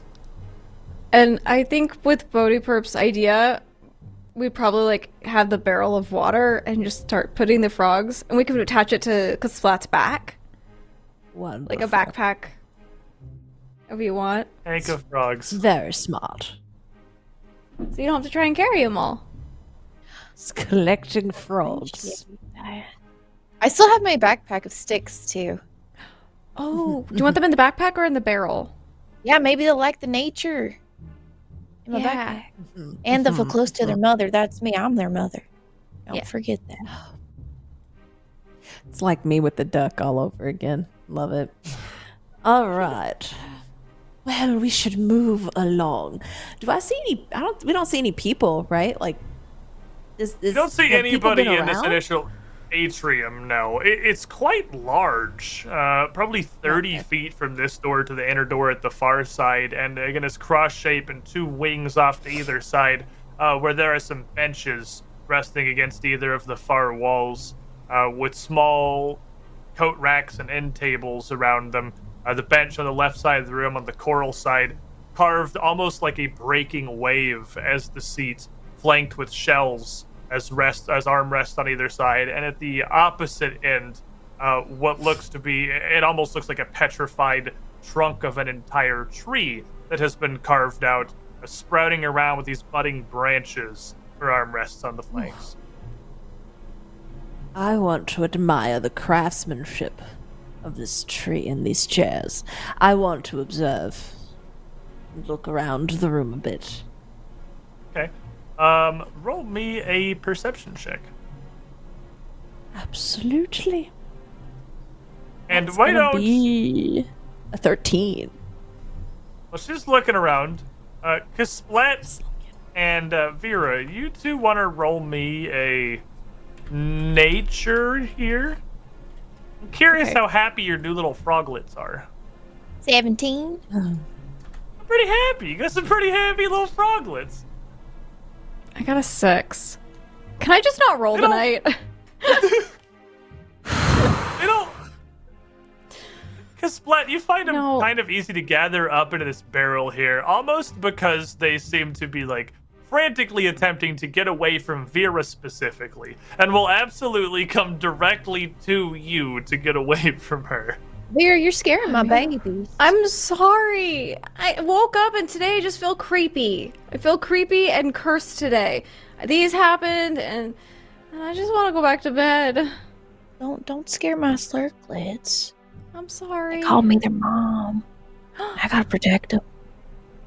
I'll take like lean 2 over steps to- back. I'll look back to Vera and I say, most people who react to you, it says more about them than yourself. Don't take it Excuse too me, Tabitha, personally. these are my babies. Are you going against my parenting? Oh, goodness.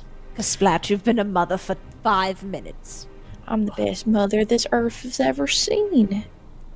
I think that's fair. It's probably true, but we need to be gentle with Vera at the moment. And That I'll be slime gentle. all She's over like them. holding up some slurklets. I gotta be gentle with the babies. You get her frog. name That's them all yet? she cares about right now. What are the names? So sick. Oh no. So sick. Yeah, you gotta name them now. They're your babies. How You got many probably, do like- I have? I will think of names. 19. Oh my god. Well, I got 19 babies, so I'm gonna name them. She's gonna kind of just sit in a corner with her little frogs while y'all do stuff and name them all. Give me a bit. I wanna name them all. Well, Tabitha, while you're looking around, although it doesn't seem like there's a whole lot to really look into, you see at first what looks like a scrap of paper that's just kind of caught behind an end table. That's just sort of fallen into the crack behind the table and the wall, as little bits of important paper are wont to do. And as you pull it out, it's a plain, rough parchment, inscribed with a brownish ink in what is clearly written arcanum. This is a magical scroll of some kind, and you cannot natively read what it is. It is not an occult scroll. But I do know that Vera would probably know. Maybe I'll come over, see if she's trying to read something, and I'll take a look. Try and Vera see- not also an occult caster. Well, Oh, I can't. lied. This looks like gibberish to me, unfortunately. It looks like the very, almost geometric, extremely precise and angular constructions of arcane or somewhat counterintuitively primal magic. They share a strange amount of underpinnings. It's all put the work straight into lines this. and maybe goodness. Bodhiper? Is anybody able to read this? Oh, I know reading. I know magics. I'm good at it. I'm just Oh, yeah. Local wizard just a book companion smart here. and the street smarts. And I'm just a little book smart versus the street smart. Booksmart is Think exactly wonderful. what you need for an arcane scroll such as this. This piece of paper contains, at first you look it over, and it feels like the sort of elemental evocations that are a hallmark of arcane and primal magic. This one very much key to the manipulation and conjuration of water.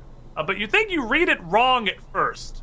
Because looking it over, you cannot understand why someone would go through the effort of making this spell exist. But what you have found here is a simple bit of magic that would conjure a small, floating rain cloud, about 5 feet in diameter.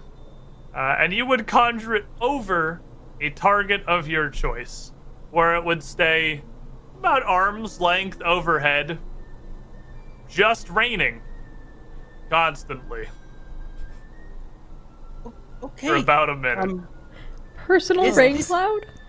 It is a scroll of personal rain cloud. Actually, what the spell is called, yes.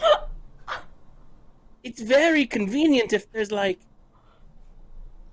just a little tiny bit of fire, maybe, or Were you having a maybe bad you just need day? to be wet.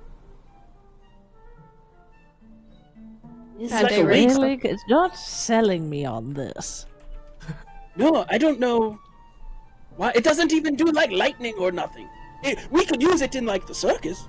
That would be a good use. Ooh. Or At for the this Splat's point- babies. I named them all. Oh, already? Yeah, they each got their own little Wonderful. personalities. Do you want to know? Yes. All Okay. Wanna know. 19 of them. All right. We got Flippy. We got Bog. Mellow. Muds. This one Smooches. And we got Stitch and Waddles. And oh, here's Blinky. Come here, Blinky. And then we got ourselves some Wobble down here. Leapy's hopping around. You better be careful about Leapy. We got oh my goodness. Come here, frogs. Just gathering them back together. Oh no, I think I miscount. This one's no, you're Leapy. This one's Tiggles. And then this Pumpkin. I like Pumpkin a lot. And then of course we got Lily and Flibbit. I think they're twins. We got Goble, a Beaker. I like Beaker and Pogo, Hopscotch, and Freckles. These are my 19 babies. Wonderful. I love it so much. Thank you. I love them. Such They're a good precious. mother. I'm the best mother. I do appreciate this, from the background. I'm like, so responsible. Lovely. They all have to have I look names. back at. Yes, they do. I look back at the scroll and then I roll it up and I give it to Bodhi. And I want us to delve further into this cave. I look back at everyone and say, "Are you ready? Let's find the mayor." Or what's All right, left get in of the him bag, at baby. least. Infinitely more value than I ever thought I was gonna get out of pelted by tiny frogs for a minute as the wild magic. Yeah. You They're all guys in my are the backpack best. now. Best. You All can't right. take them from her. Come on, babies. I don't Yeah. want to take them from her. Why would I do that? They're ours now. Oh, we're gonna have to collect so many bugs. We're gonna have so many great circus acts now. That's your new circus act. You can do like the bear training, but with them. Now you hear that? You're already old enough for a job. I'm so proud of you. I have to change your taxes. Oh god. That's a Hey, deep you cut gotta right pay there. your keep. But spirits man. raised, the group of you could quite easily move across the entryway here to the door at the far end of the chamber.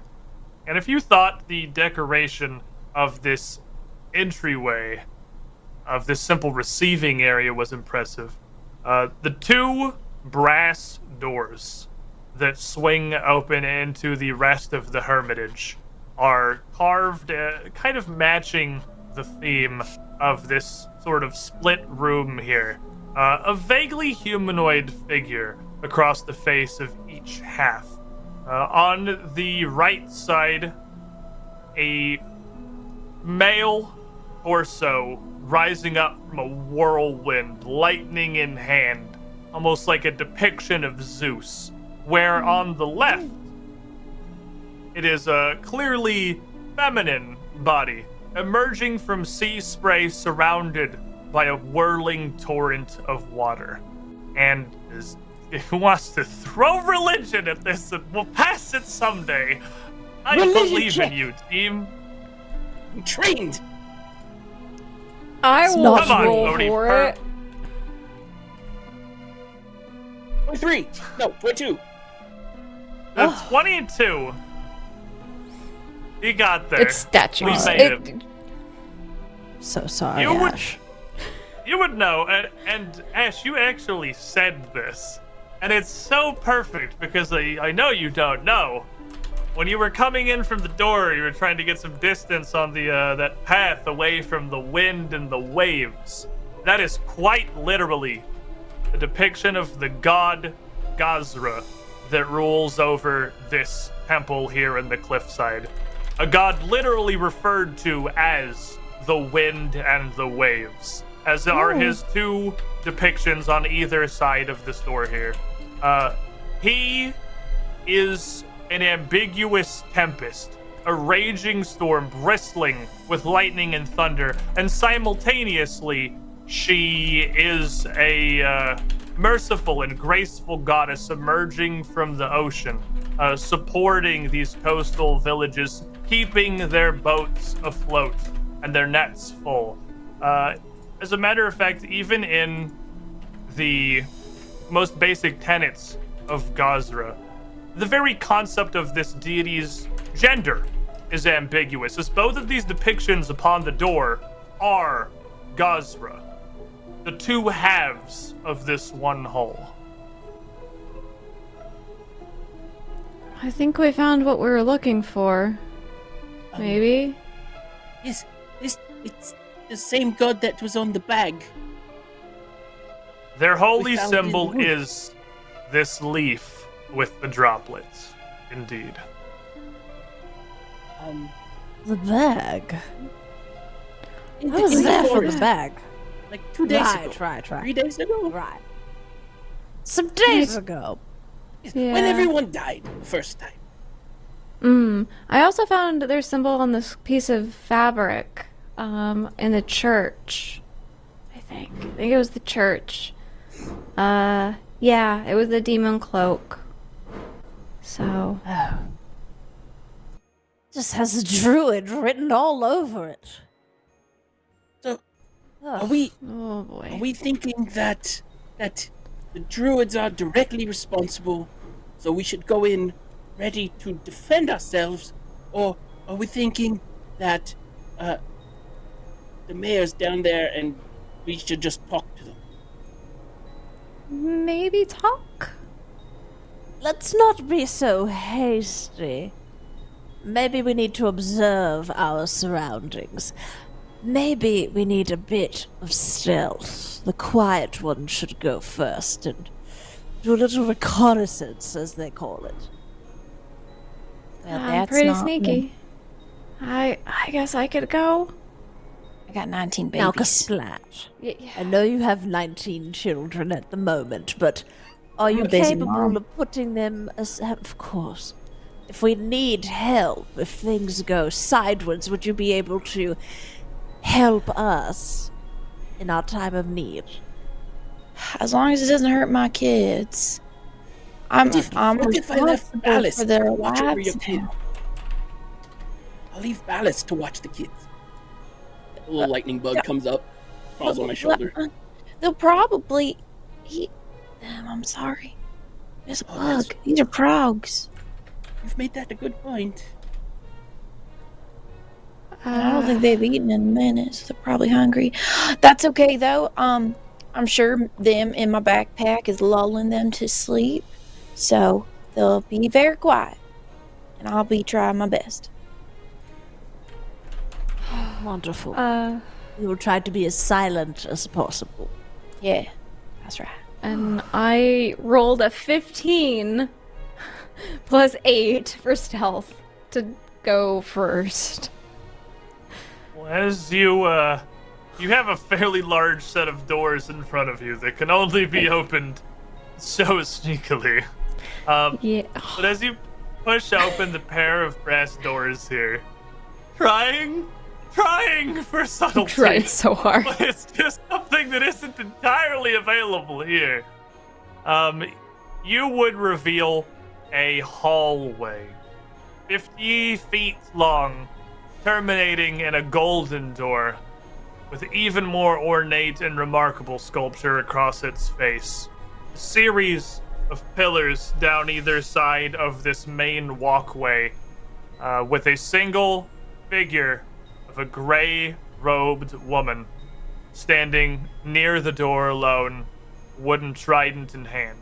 And she looks over towards the massive brass doors opening as she hears them. And you can use that for initiative if you're trying to sneak. That's perfectly viable. Yeah. You would see her standing amidst an absolutely magnificent gallery.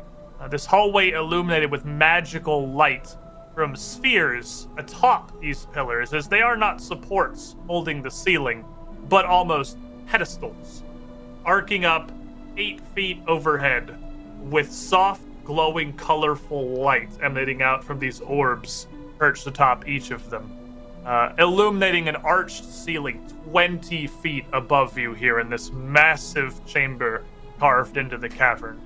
The ceiling depicting a cloudy, storm-tossed sky that in the shimmering and moving light of these colorful orbs almost looks like you were truly looking up at a rolling storm head above you. Down towards the ground, mosaic tiles portray the depths of the ocean, with coral reefs, seaweed beds, schools of fish darting to and fro. This woman, standing in the middle, looks your direction and then looks towards something behind one of the pillars in front of her. And from behind it, you see emerge, writhing across the ground, the worm demon from the church. Oh. As you see this come, you are all here at this doorway. You can all see this massive scene before you. The woman behind it raises up her trident, hate across her face, and begins to incant a spell. It seems the question of how we're going to approach them has been near immediately answered for you, as the demon worm and his handler do not seem interested in waiting for diplomacy. I'm going to need everyone to roll me some initiative. Can I use my stealth roll? You can absolutely use that stealth roll, yes. 23. Gives you what, I need 23? a good roll tonight. Yes, well, before I noticed the people, I was twirling my mustache and admiring the work on the ceiling. All right, there we go. Oh, well, I've got a 7. You were in 16. fact twirling your mustache and admiring the ceiling. Yes. Bodhi Perp? 17, it went up by 1 when I leveled. Solid. Let me see. The worm demon. Coming forth with a 22. So Vera's going to beat it by 1. Oh no. The priestess with a 29. Whoa, okay. Well, here's the thing. That's intense. As this door opens, she turns, immediately sees the group of strange carnival folk she doesn't recognize, and already, trident raised, is incanting some kind of a spell here. Fire of Flamma! The fires of nature! Rebut ye! And you see a brief swirl of fire emanate out from her staff and dissipate into nothing in the air just above. But it coalesces into a flame that is going to appear just behind Vera in the doorway on Kasplat. A ball of rolling fire about 2 feet across. Make me a reflex save, Kasplat. Mm-hmm. Yeah, I can do that.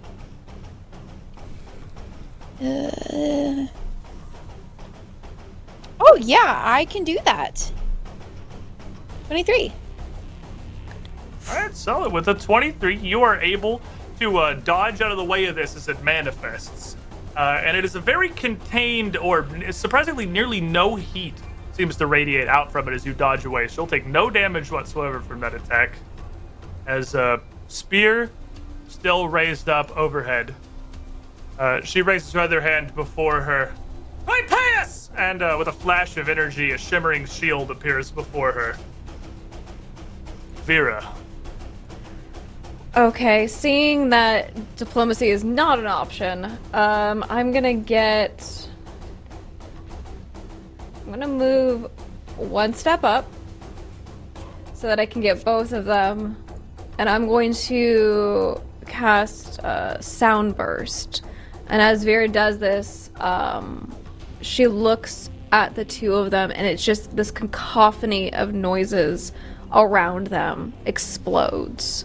And it sounds like it's loud, but it sounds deafening almost, in the sense of like you can't hear anything. Not that it's a lack of sound, not a sound of explosions. Okay. And they both have to make a Fortitude save. All right. The priestess is going to get a 23. Okay, she saves. I have a 19, so that's regular not a critical. Success. Okay. Yeah, so she'll probably still take half, I imagine. Yeah. So she'll worm take. demon. Sorry. I was gonna say worm this demon roll was gets 4. 4? 4 damage. I rolled 2 d10s and I got 4. Well, she will take 2 points of damage then. The worm demon only gets an 18, and you said your saving throw is 19? 19, yes. He will take 4 points of damage. And I believe he's also deaf now. Yeah, he is deafened for 1 round.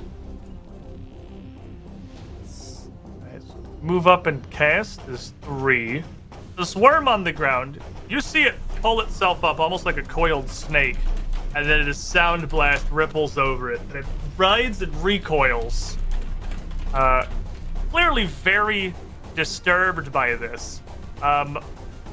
It did not take 4 damage. It took nearly double that, as this worm seems to be extremely susceptible to sonic damage. And as it rides around in pain here, it is going to launch itself across the floor. Its maw opening again like a jagged fanged flower. A single, almost harpoon-like appendage of a dark gray tongue shooting out from the middle to grab towards you. I should be in front. That's a spooky place to live. Yeah, I should not have been here. 21 to hit you. Yep, that hits. This is gonna hurt. I'm gonna hurt real bad. Does this thing land? It's a pretty big worm, too. The whole girth of this thing is nearly as big as you. It's not small. It slams into you with a pretty impressive amount of force and tooth, and you are going to take 9 points of piercing damage. Okay. Ouch. Vera is hurt, and that was a pretty decent hit. But it still has 1 action left, so after slamming into you, it's gonna whip itself back, rip, and come back in for a second strike at a -5. 13 to hit. No, I am a little bit more flexible than that. -5 gets you there, Bodhi Perp.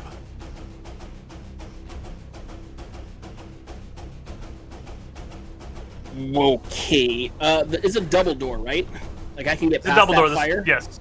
It's wide enough you can slip around that fireball under the door. Okay.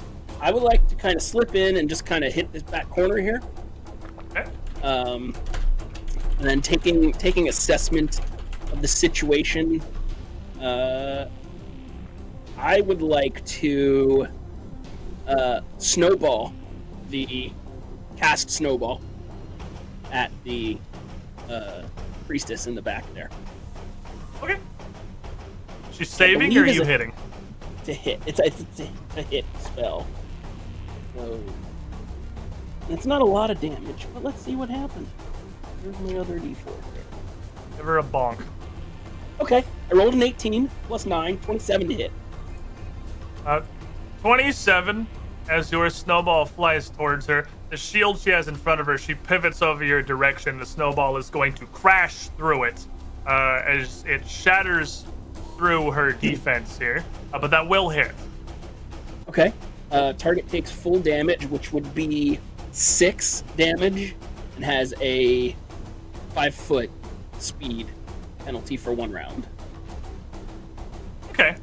You will see that it loses near all its velocity crashing through this magical shield that she has.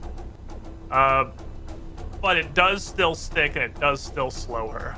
Which brings us around to Kasplat. Yeah.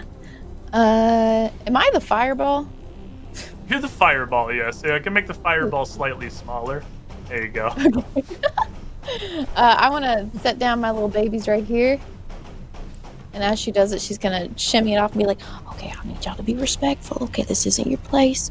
So shh, just be quiet and sit right there with the nice sticks.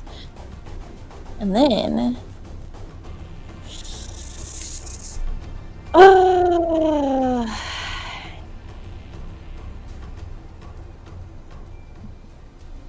going to move to here. There's a pillar there. Oh, is there? They got those big black circles are these big 8-foot pillars with the orbs atop them. Cool. Then you could move around like to here if you wanted to get in. Yeah, no, that's fine. I just didn't want to potentially hit Vera. Thank you. You're welcome. Help. I'm very squishy. So, my sweet barbarian is gonna rage. Yes.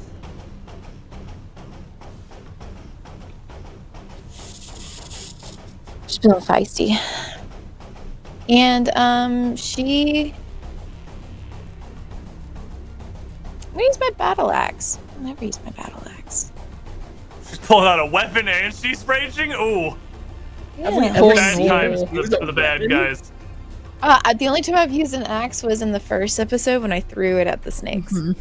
That's true, you did throw it immediately, that's right. But that's why I want it in my hands, potentially to throw it later. So, might as well already go ahead and use it. So, I'm going to roll to hit. Hell yeah. 26 to hit. 26 is a critical hit upon this thing. It is just a big worm. It's not very defensive. The baby. Get it. Get Get him! Get him! And 11 damage. The before double? Well, yeah, I double it, don't I? 22 damage. Oh, yes. Pretty solid slam for that one. Moving around, getting your axe and swinging brings us to Tabitha. I will walk right here. And I want to confirm, if I were to cast Bless, it's a 5-foot circle around me, correct? Correct. And then I can spend a turn to make it another 5 feet. Right. You can do that next turn. So it'll start at 5 feet wide, and then every turn you can make it 5 feet bigger by sustaining. Right. Might not be a bad thing. Okay. So I go and I cast Bless, and that is what I'll do. It'll last a What does minute, this look and you like? get a... I will... What this looks like... I'll pull out my nice little stash of 4-leaf clovers.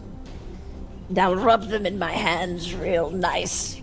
And I'll add some seasoning there, and I'll just puff it out in the air. And the smell of it invigorates all of you.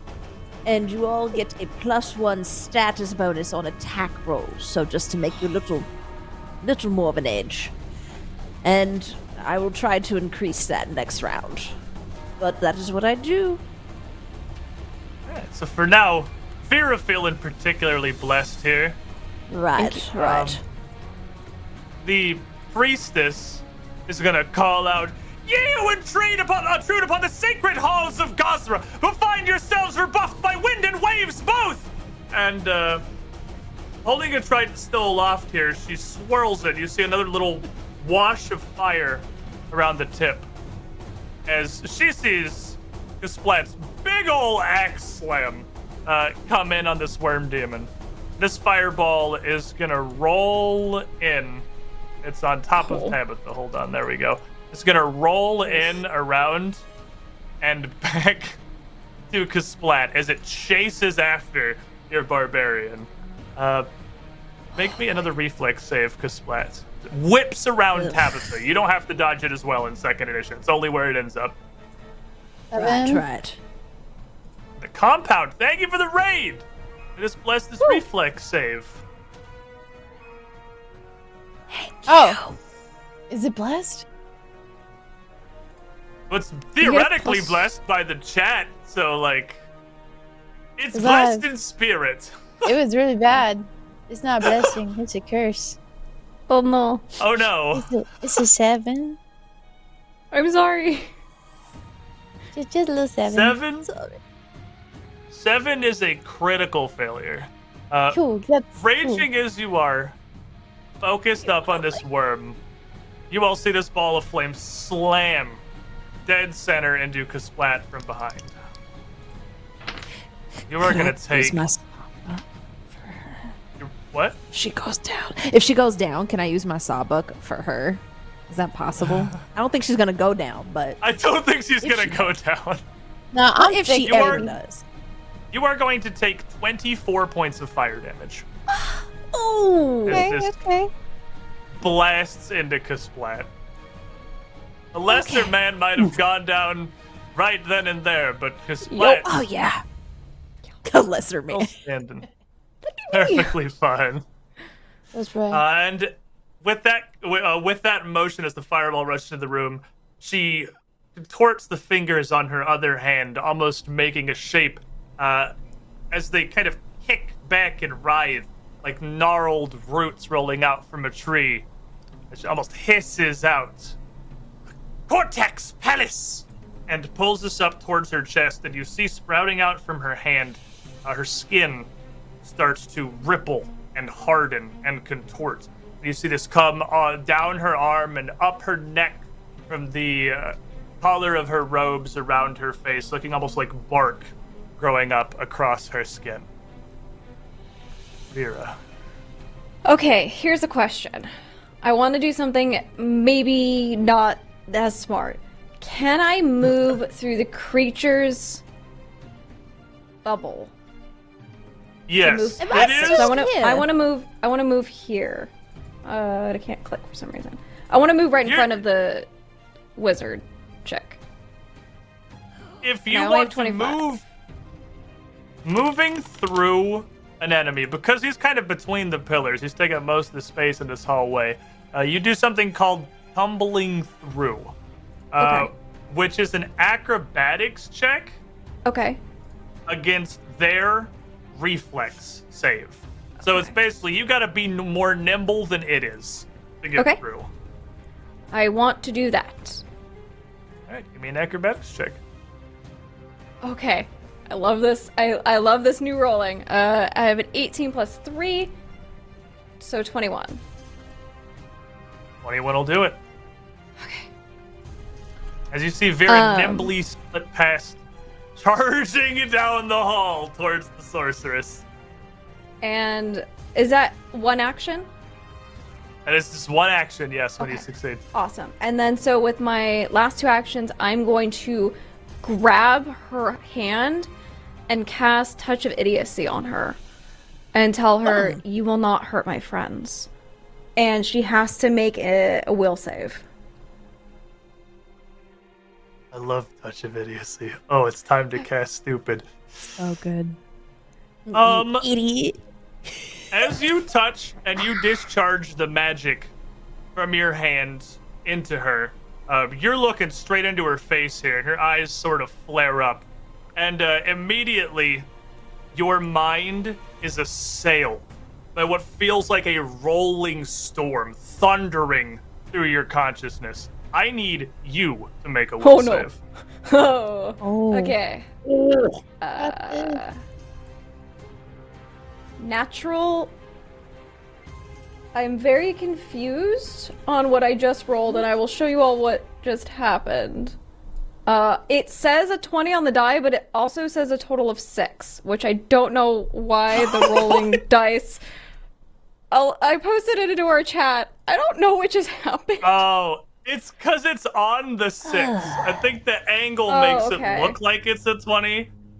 Oh, no. Okay, well, I got a 6 plus 7, so I have a 13.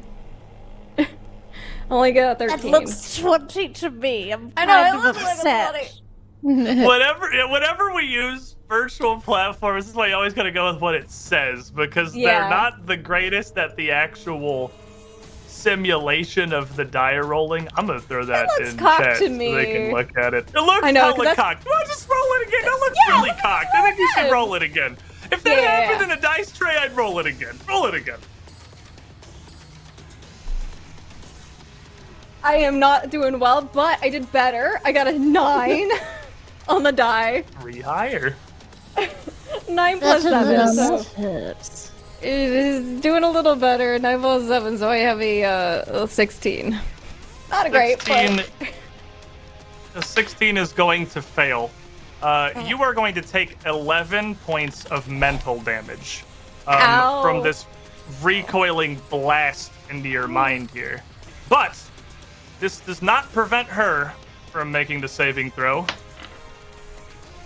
She gets an 18? What was your DC? 19. She fails. She is now stupefied 2. Ooh. That's pretty good on a caster. If these you knew the system, because stupefied's a new thing in 2nd edition. Not only is all of the saving throws for all of her spells 2 lower, she has to make a flat check to be able to even compose herself enough to cast. Oh, heck. And it's stupefied 2, she has to roll a 7, so it's like a 35% chance to just fail to cast outright. Okay. Worth almost going down for. I'll pick you up. Brings us Thank you. This worm demon who is going to sidle back away from Kasplat, recoiling from this incredible hit that it just took, slithering across the ground, not gracefully like a snake, but almost pulling itself with these sort of rolls of flesh down its body, like a rapid little slug that just slides between these 2 pillars. And it stands up, and a voice emanates out from its open maw. And a spell ripples out from it across the room, and I need everyone to make a will save. Oh, great. Alright. Question for the DM, since I'm new to the system. Of course. Is a nat 1 on a skill check bad? Alright, so there's a like general D&D? priority of things that are bad. A nat 1 on a saving throw is among the most bad things. A nat 1 on a will saving throw is like the worst possible thing. It's an 8, but it's not a 1, it's an 8? What's a what nat? can you do with a in nat 1 But plus 8? It's a natural 1. Yeah, you go with Which the is the bad times. All right. How This is about a bad the rest of time. you? I got a 9. Oof. I'm unnatural 20. And I got a 21. A 9 is Our lower half is our exactly better half. not a critical failure. Oh, thank by God. 1. It's a regular failure. 20 is a regular success. And what did you say you got, Kasplat? 21. 21's a regular success as well. Okay, So I thought we were gonna get the you whole- feel... yeah, you got the whole spectrum here. We got like everything. Right. Right. All of you feel a foreboding sense of fear of differing levels across the group. If you succeeded, you're frightened 1. If you failed, you're frightened 2. If you critically failed, you're frightened 3. Which is Vera. Which is going to put a penalty on basically your everything as this magical fear claws at your mind and seeds you with doubt. It is going to be that thing's whole turn, which brings us to Bodhi Perp. Cool. Cool beans. I don't lose an action or anything here, right? No, frightened 1 is just a -1 to your rolls and your DCs. Okay. For my first 2 actions here, Squiiddish, I'm going to utilize this scroll that Tabitha had recently handed me of Personal Rain Cloud. Unless it's a touch. If it's a touch, it's different. Check. Hold on. It's 30 feet. It's not a touch. No. Okay. Then it starts to drizzle and eventually downpour upon Kasplat, giving her resistance 2 to fire, I believe. Yeah, resistance That's correct. 2. It's not like a heavy downpour, but the continuous rain quenches this flaming ball slamming into her somewhat. And then for my final action, I'm going to utilize a thing that I've been able to do this entire time, but have never done. And that's going to be drain my bonded object. Ah, the wizard. So I'm going to use the bonded object to cast Snowball, again, because that's the only spell I've cast today, at this snake creature that just tried to frighten everybody. The bonded object gives you the spell back, so you can cast it again, but doesn't immediately recast it. So that basically recharges your snowball to be able to use again. But I believe it does not cost an action. You can just do it. So you still have 1 action left. Okay, got it. Okay. Well, now that slightly changes things, I will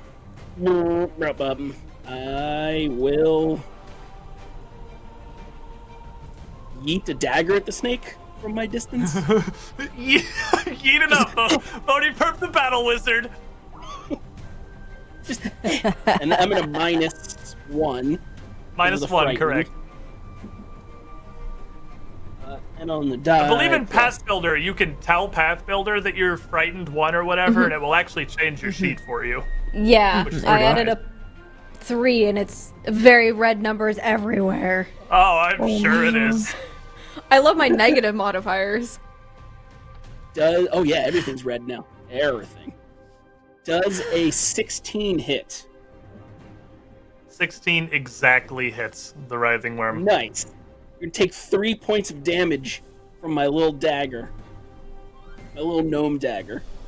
He has been poked. And at the end of your turn, the frightened condition automatically reduces as you steady yourself, so you are no longer frightened. Splat. You are wet now. I'm wet? Yeah, it's raining on you. Bodhi cast Personal Rain Cloud on you. Oh. You're being rained on. My bad.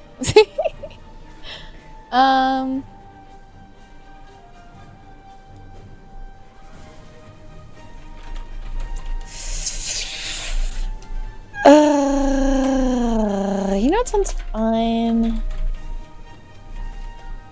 Throwing my axe. 'Cause I'm a rage thrower. I knew it was coming. You ain't holding on to do that act. You know, it moved away, and my fingers are feeling a way that needs to throw it. So, I'm gonna throw at this sweet thing. Give me your ranged attack roll with the -1 from Fred. If you step into my square, it's a +1. So But it takes that too- minus. That's true. Well, it will even out if you move closer to Tabitha before you throw it. But if you move closer to Tabitha, you could also just hit it, probably. Very true. Very true. Oh, I mean, I don't think I need it. Got an 18. Oh, 18 will hit. yes. Sweet. And you get your rage bonus on the throw from Raging Thrower, that extra damage. Hell yeah. Let's roll for damage.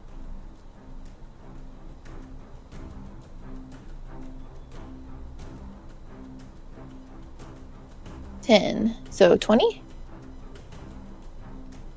Or no? 20? I don't know. what my No, rage the bonus doubled is. because you crit last time. Oh, that's right. The rage. Okay, so 10. If you're, Let me look at my rage. yeah, what are you doing on Path Builder? Because it probably doesn't Oh, include your 12. rage. Well, ooh. +2. That's exactly what we needed. That's exactly the number that we wanted to see as this X slams into what is functionally just a big snake and pretty much does session 1 again. Cool. Yeah, I throw it and it is lodged. I get right into flashback. its forehead. That leaves you with 2 actions left still, Chelseabyte. Yeah, I'm trying to think. How far away am I from you?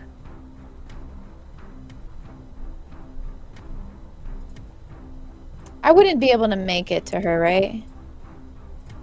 Oh, I guess You would movement. need to Probably go. would. It would take you both your 2 actions because she's between to these her. 2 pillars. But if you moved and then moved again, you could absolutely get there.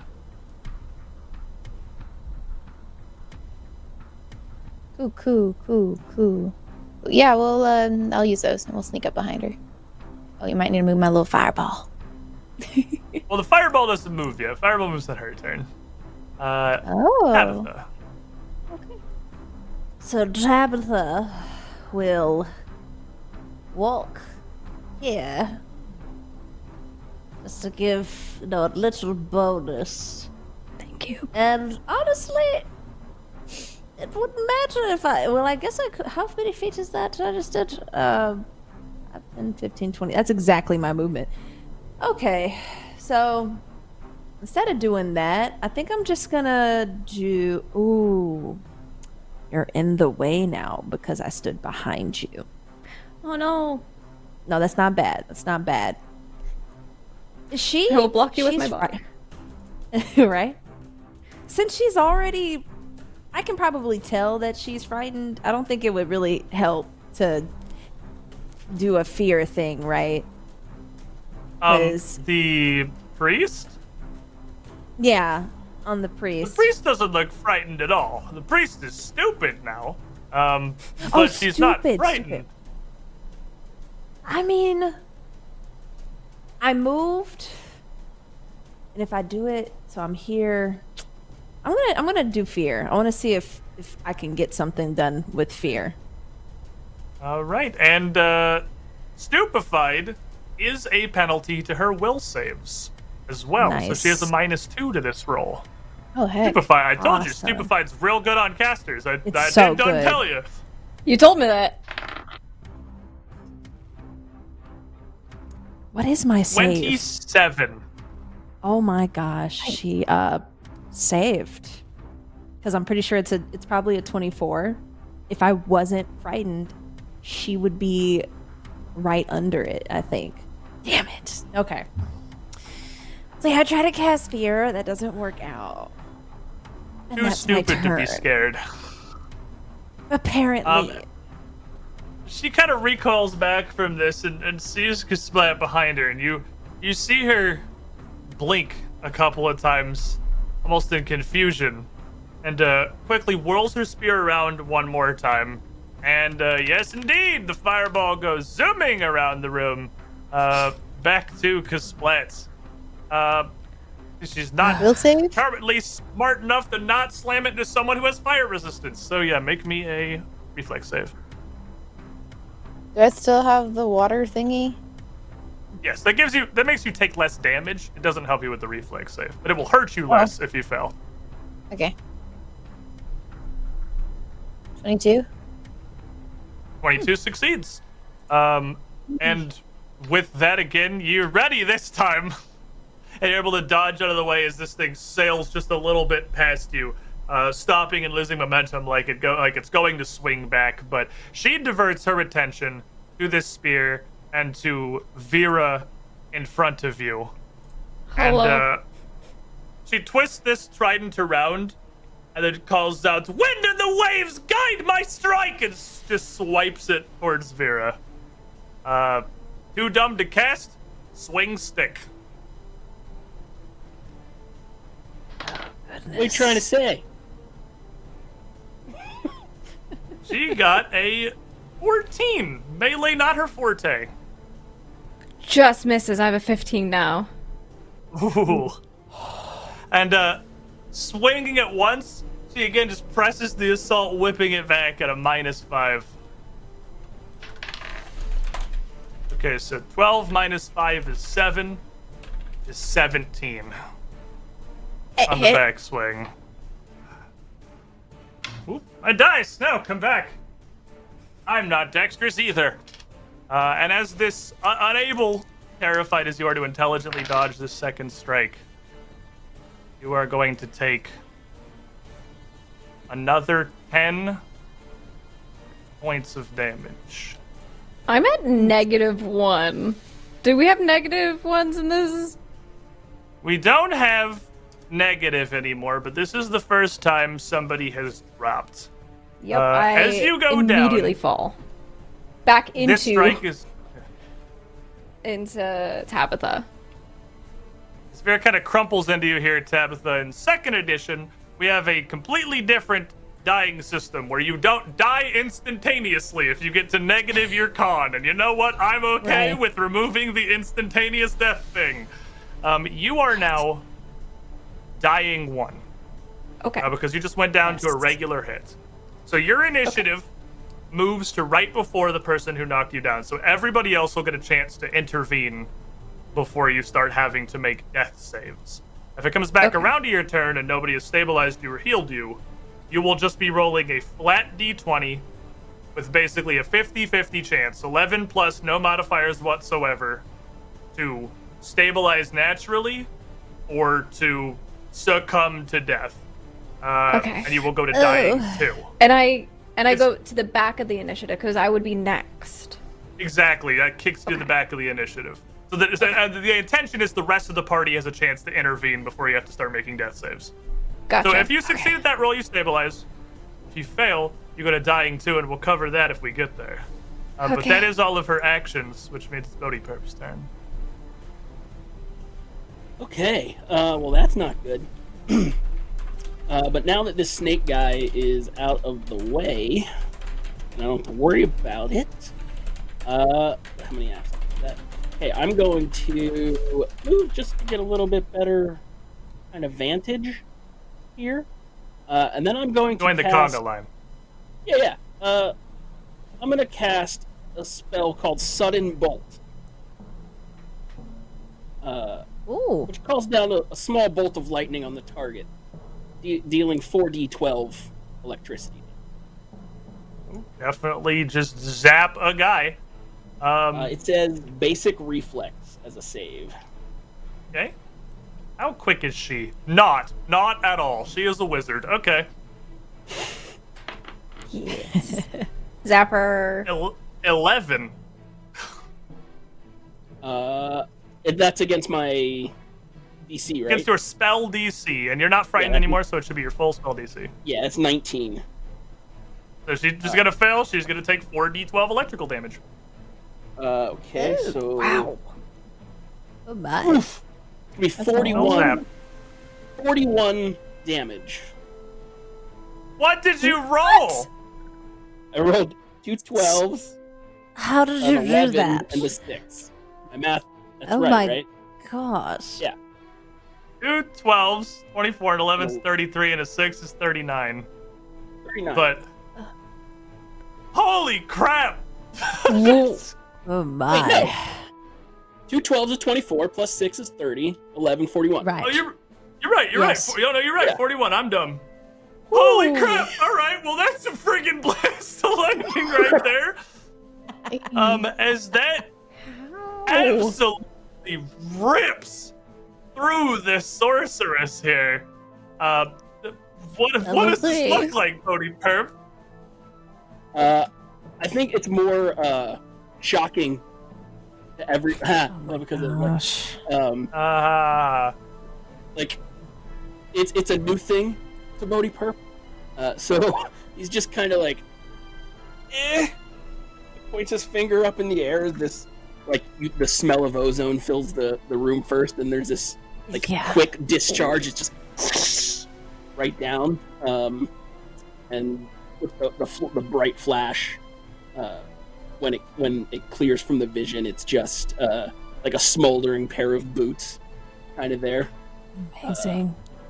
You see this smoke emanating up for a brief moment, and just this hunched, cloaked figure here with the trident in her hand, just dazed.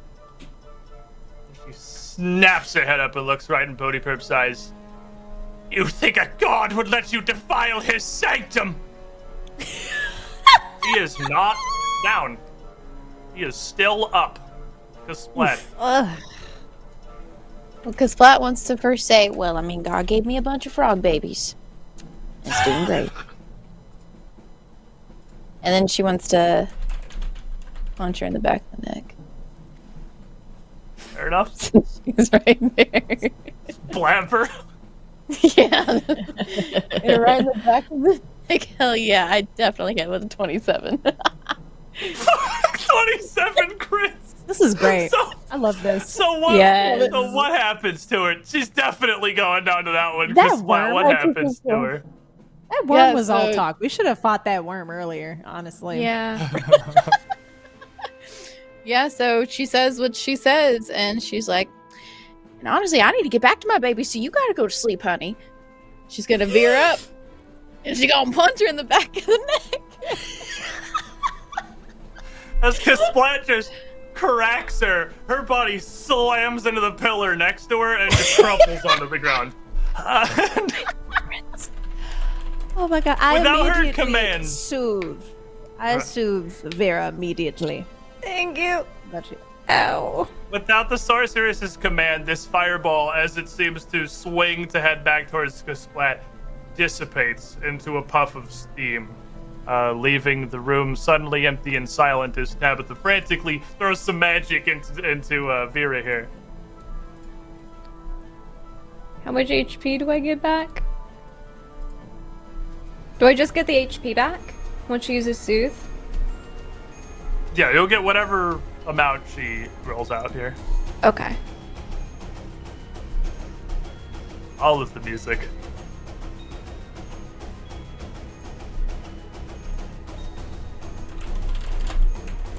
Is this a first level soothe or a second level soothe? Got it. I'll roll for soothe. Oh, I see. Give me just a second. Got it. A 5. Thank you. 5 is greater than 0. So, Vera, last you saw was this frantic swiping of the trident towards you, and then suddenly you wake up in a pretty impressive amount of pain, foggy as your vision comes back to you, and you are staring at this rolling storm on the ceiling 20 feet above you. What happened?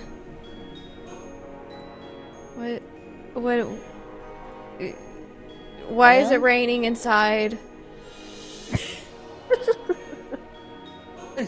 That was to protect Splat from the fire.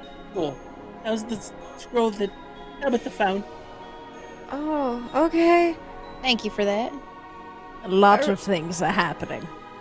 Oh, okay. As she says that, you hear a low boom emanate from the golden doors right behind the sorceress here. And you look over towards this massive gilded bronze door, 15 feet high, sculpted across its face with a fantastic diorama of animals of all kinds. Fish swimming through a sea down one side, beasts walking the earth next to it, and birds to the sky above.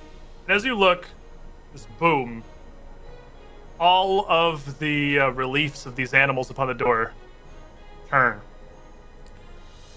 Looking out of the door towards the group of you standing in this hallway.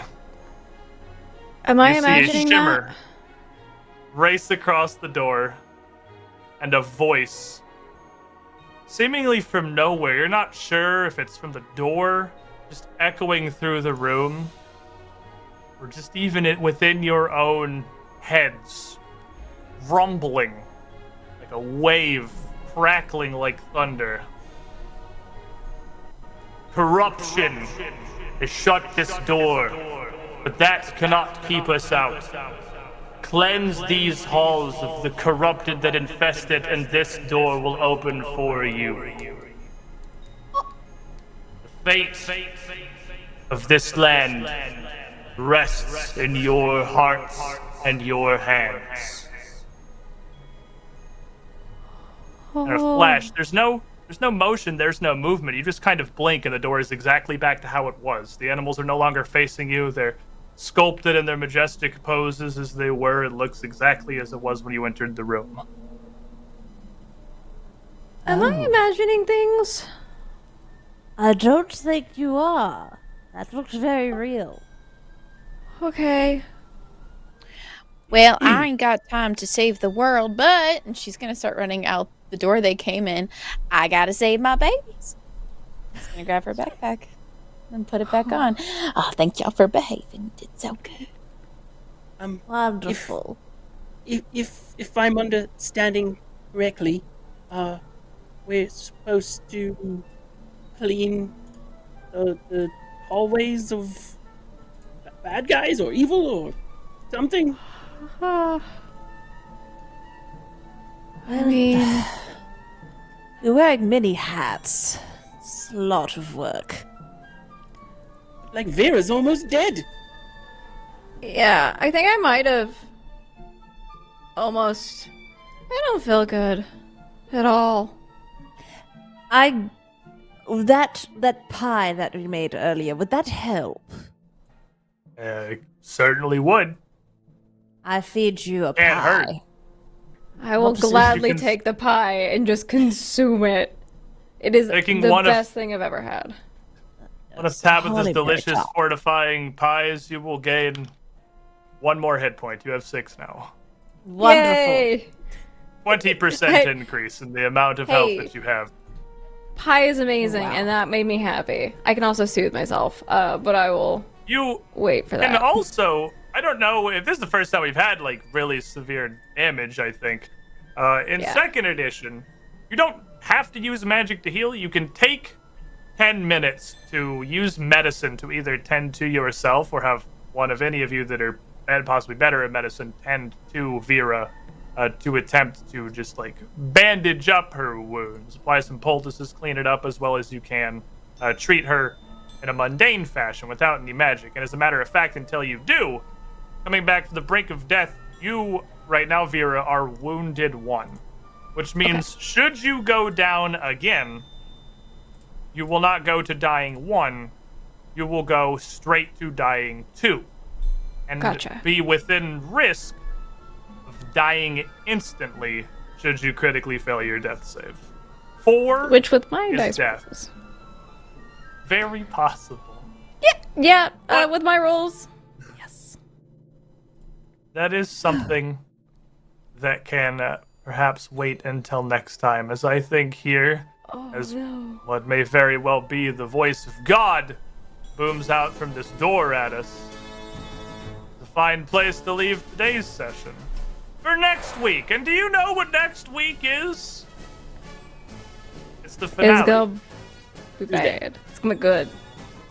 It's going to be Well, you wonderful. got all of the bad dice today, which is good, because for the final episode, for the end of the greatest roll on Earth, at least for now, you can't possibly roll that badly twice, right?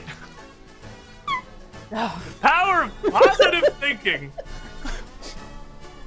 But you have survived for now to our final act here, and as we go, friends, one more time, who are you?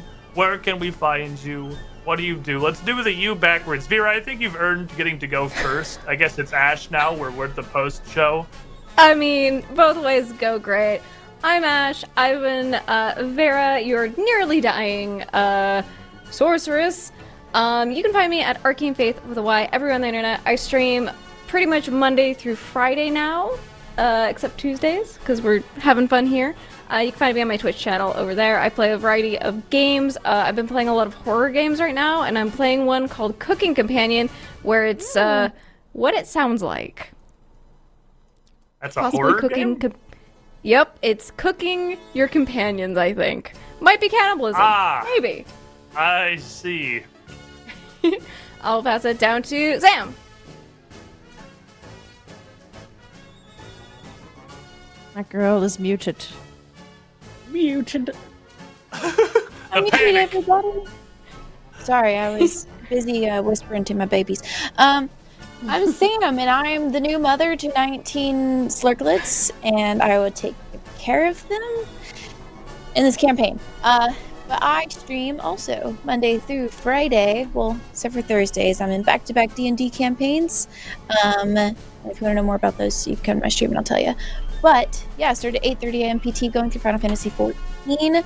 Currently on a second Light Warden and Shadowbringers, if that means anything to you.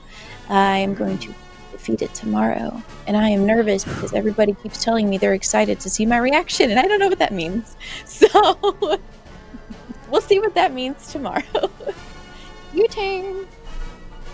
I am Jared, one half of the creative director team here on the DAT Network. I am also the Real Gobshite here on Twitch, a variety streamer myself. I stream usually during the week from 1 to 4.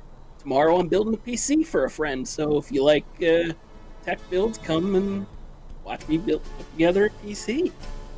Else, you can find me here tomorrow night on Bedlam and Discord Odd Jobs. And that's it about me. Let's talk to the interesting people, Chelsea. Hi, I'm Chelseabytes, and I was your catfolk bard, Tabitha, just throwing spices and everything that's nice, I guess. You can follow me on my Twitch, where we just talk. We've been doing a lot of events. We're doing Xbox later this week, so that's going to be fun, taking over their channel. And I'm going to be in the ring again tomorrow on the Crown channel, so I am all over the place. If you want to find out more, I'm on Twitter. So show me some love. And I'm Squiiddish. Run all these horrible things that happen to these great people who deserve better. You can find me over at twitch.tv/Squiiddish. It's absolutely impossible to spell, so I'll drop it in the chat. It scrolls through that little box down there sometimes. I'm usually live Tuesday through Fridays on my own channel, and Saturdays with another Pathfinder 2nd Edition show over on twitch.tv/officialpaizo. But if you're a little lost with the system and everything that's been going on, I'm going to be doing a Square One Never Played Pathfinder Before tutorial adventure tomorrow evening on my personal channel. That should be pretty fun. Introducing a bunch of D&D nerds to be Pathfinder nerds.